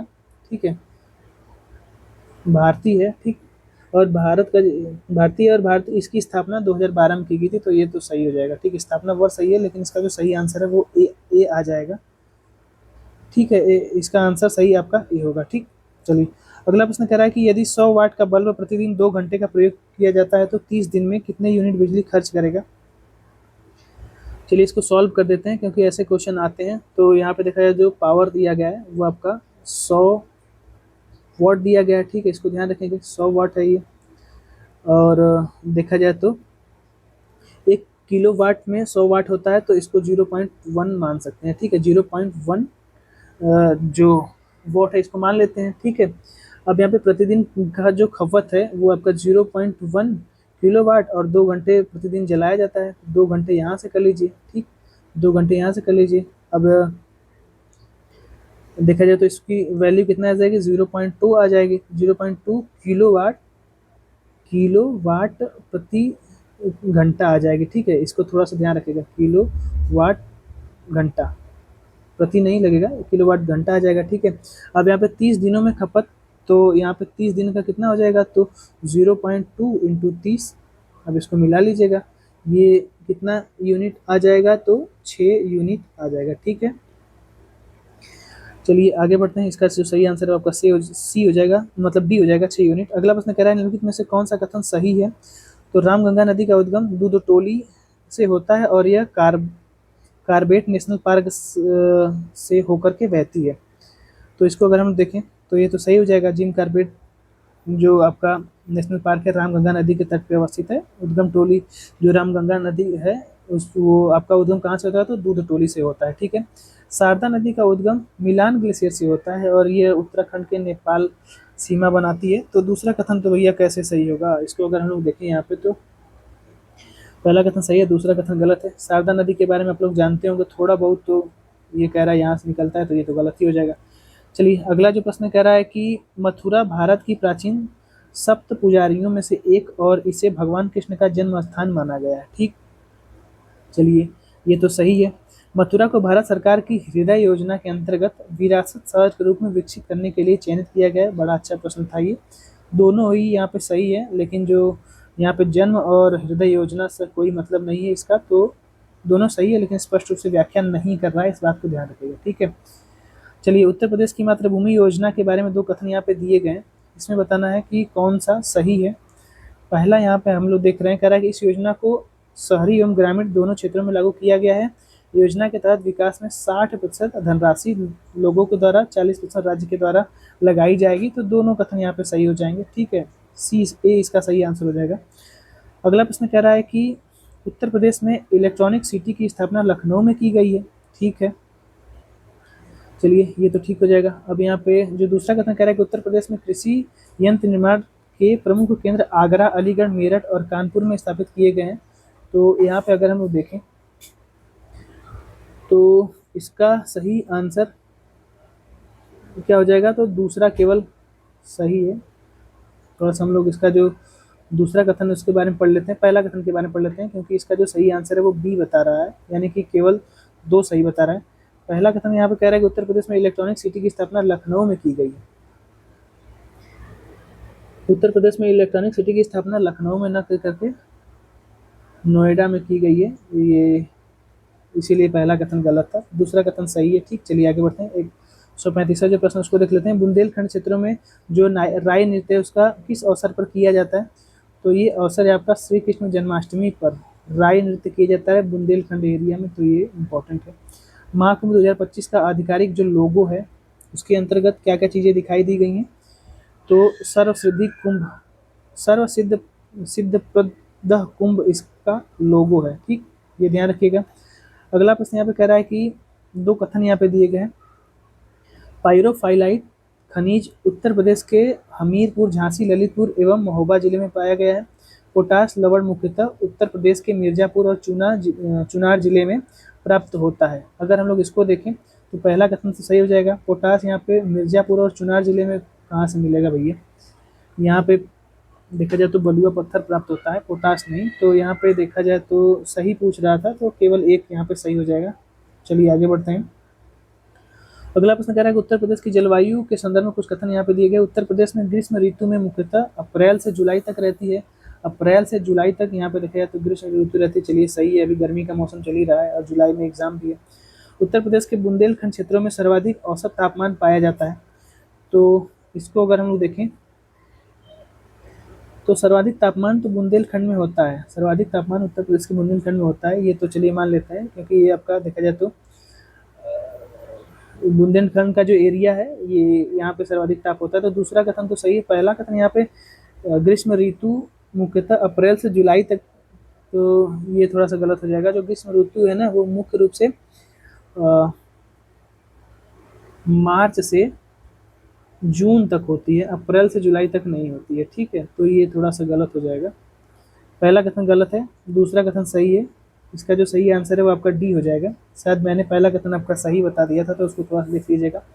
जो गर्मी का महीना होता है वो मार्च से जून तक होता है। ठीक है, चलिए अगला प्रश्न कह रहा है कि उत्तर प्रदेश की मिट्टी के संदर्भ में कुछ कथन यहाँ पे दिए गए। बुंदेलखंड मिट्टियाँ मुख्य रूप से उत्तर प्रदेश के दक्षिणी पठारी क्षेत्रों में पाई जाती हैं। दक्षिणी और पठारी क्षेत्रों में तो वो बुंदेलखंड वाले एरिया में ही पाई जाएंगी, तो ये आपका क्या हो जाएगा, सही हो जाएगा। दूसरा कह रहा है कि बुंदेलखंड क्षेत्र में लाल मिट्टी और रेंगुर मिट्टी कपास मिट्टी के नाम से जानी जाती है। तो ये तो वहाँ पे मिट्टी नहीं पाई जाती है ना, तो यहाँ पे अगर देखा जाए तो बुंदेलखंड क्षेत्र की जो काली मिट्टी होती है रेंगुर या कपास भी कहा जाता है, न कि लाल मिट्टी को। तो लाल मिट्टी को यहाँ पे नहीं बोला जाता। यहाँ पे पहला कथन आपका सही हो जाएगा, दूसरा कथन गलत है, सी ऑप्शन हो जाएगा सही। अगला प्रश्न कह रहा है उत्तर प्रदेश में कपास के संदर्भ में कुछ कथन यहाँ पे दिए गए हैं, सही कथन बताना है। कपास की बुआई अप्रैल मई में होती है और इसके साथ मेथी, मूंगा, बरसीन की फसलें भी बोई जाती हैं। ठीक है, इसको अगर हम लोग देखें तो पहला तो कथन सही हो जाएगा। अगर आपको कपास की फसल की बुआई नहीं पता चल रही है तो मेथी, मूंगा और यहाँ पे बरसीन की फसल जो बुआई जाती है उसके बारे में तो पता ही होगा, तो ये तो आपका सही हो जाएगा। मुख्य उत्पादक जिले लखनऊ, कानपुर और प्रयागराज है कपास की। तो यहाँ पे देखा जाए तो ये तो गलत हो जाएगा ना, दूसरा कथन यहाँ पे गलत हो जाएगा। प्रमुख जो उत्पाद करने वाले जिले हैं ना कपास के, वो मथुरा, अलीगढ़, हाथरस, आगरा, बुलंदशहर, मुजफ्फरपुर है। ये लखनऊ नहीं होगा इसमें। ठीक है, कानपुर, प्रयागराज यहाँ पे तो होता ही नहीं है, पूर्वांचल वाले क्षेत्रों में लगभग और अवध वाले में, तो ये तो गलत ही हो जाएगा। तो सही आंसर केवल एक होगा और केवल एक बी में दे रखा है, तो ये यहाँ पे सही आंसर आपका बी हो जाएगा। ठीक है, तो चलिए यहाँ पे अगर देखा जाए तो 1 घंटा 40 मिनट लगा है, 140 प्रश्न हम लोगों ने सॉल्व किया है। तो आप लोग इसको देखिए, ये जो किताब है पूरी तरीके से कंप्लीट हो गई है। हिंदी और जीएस के जो सब क्वेश्चन है हम लोगों ने देख लिया, 5 प्रैक्टिस सेट इसके पूरे हो गए।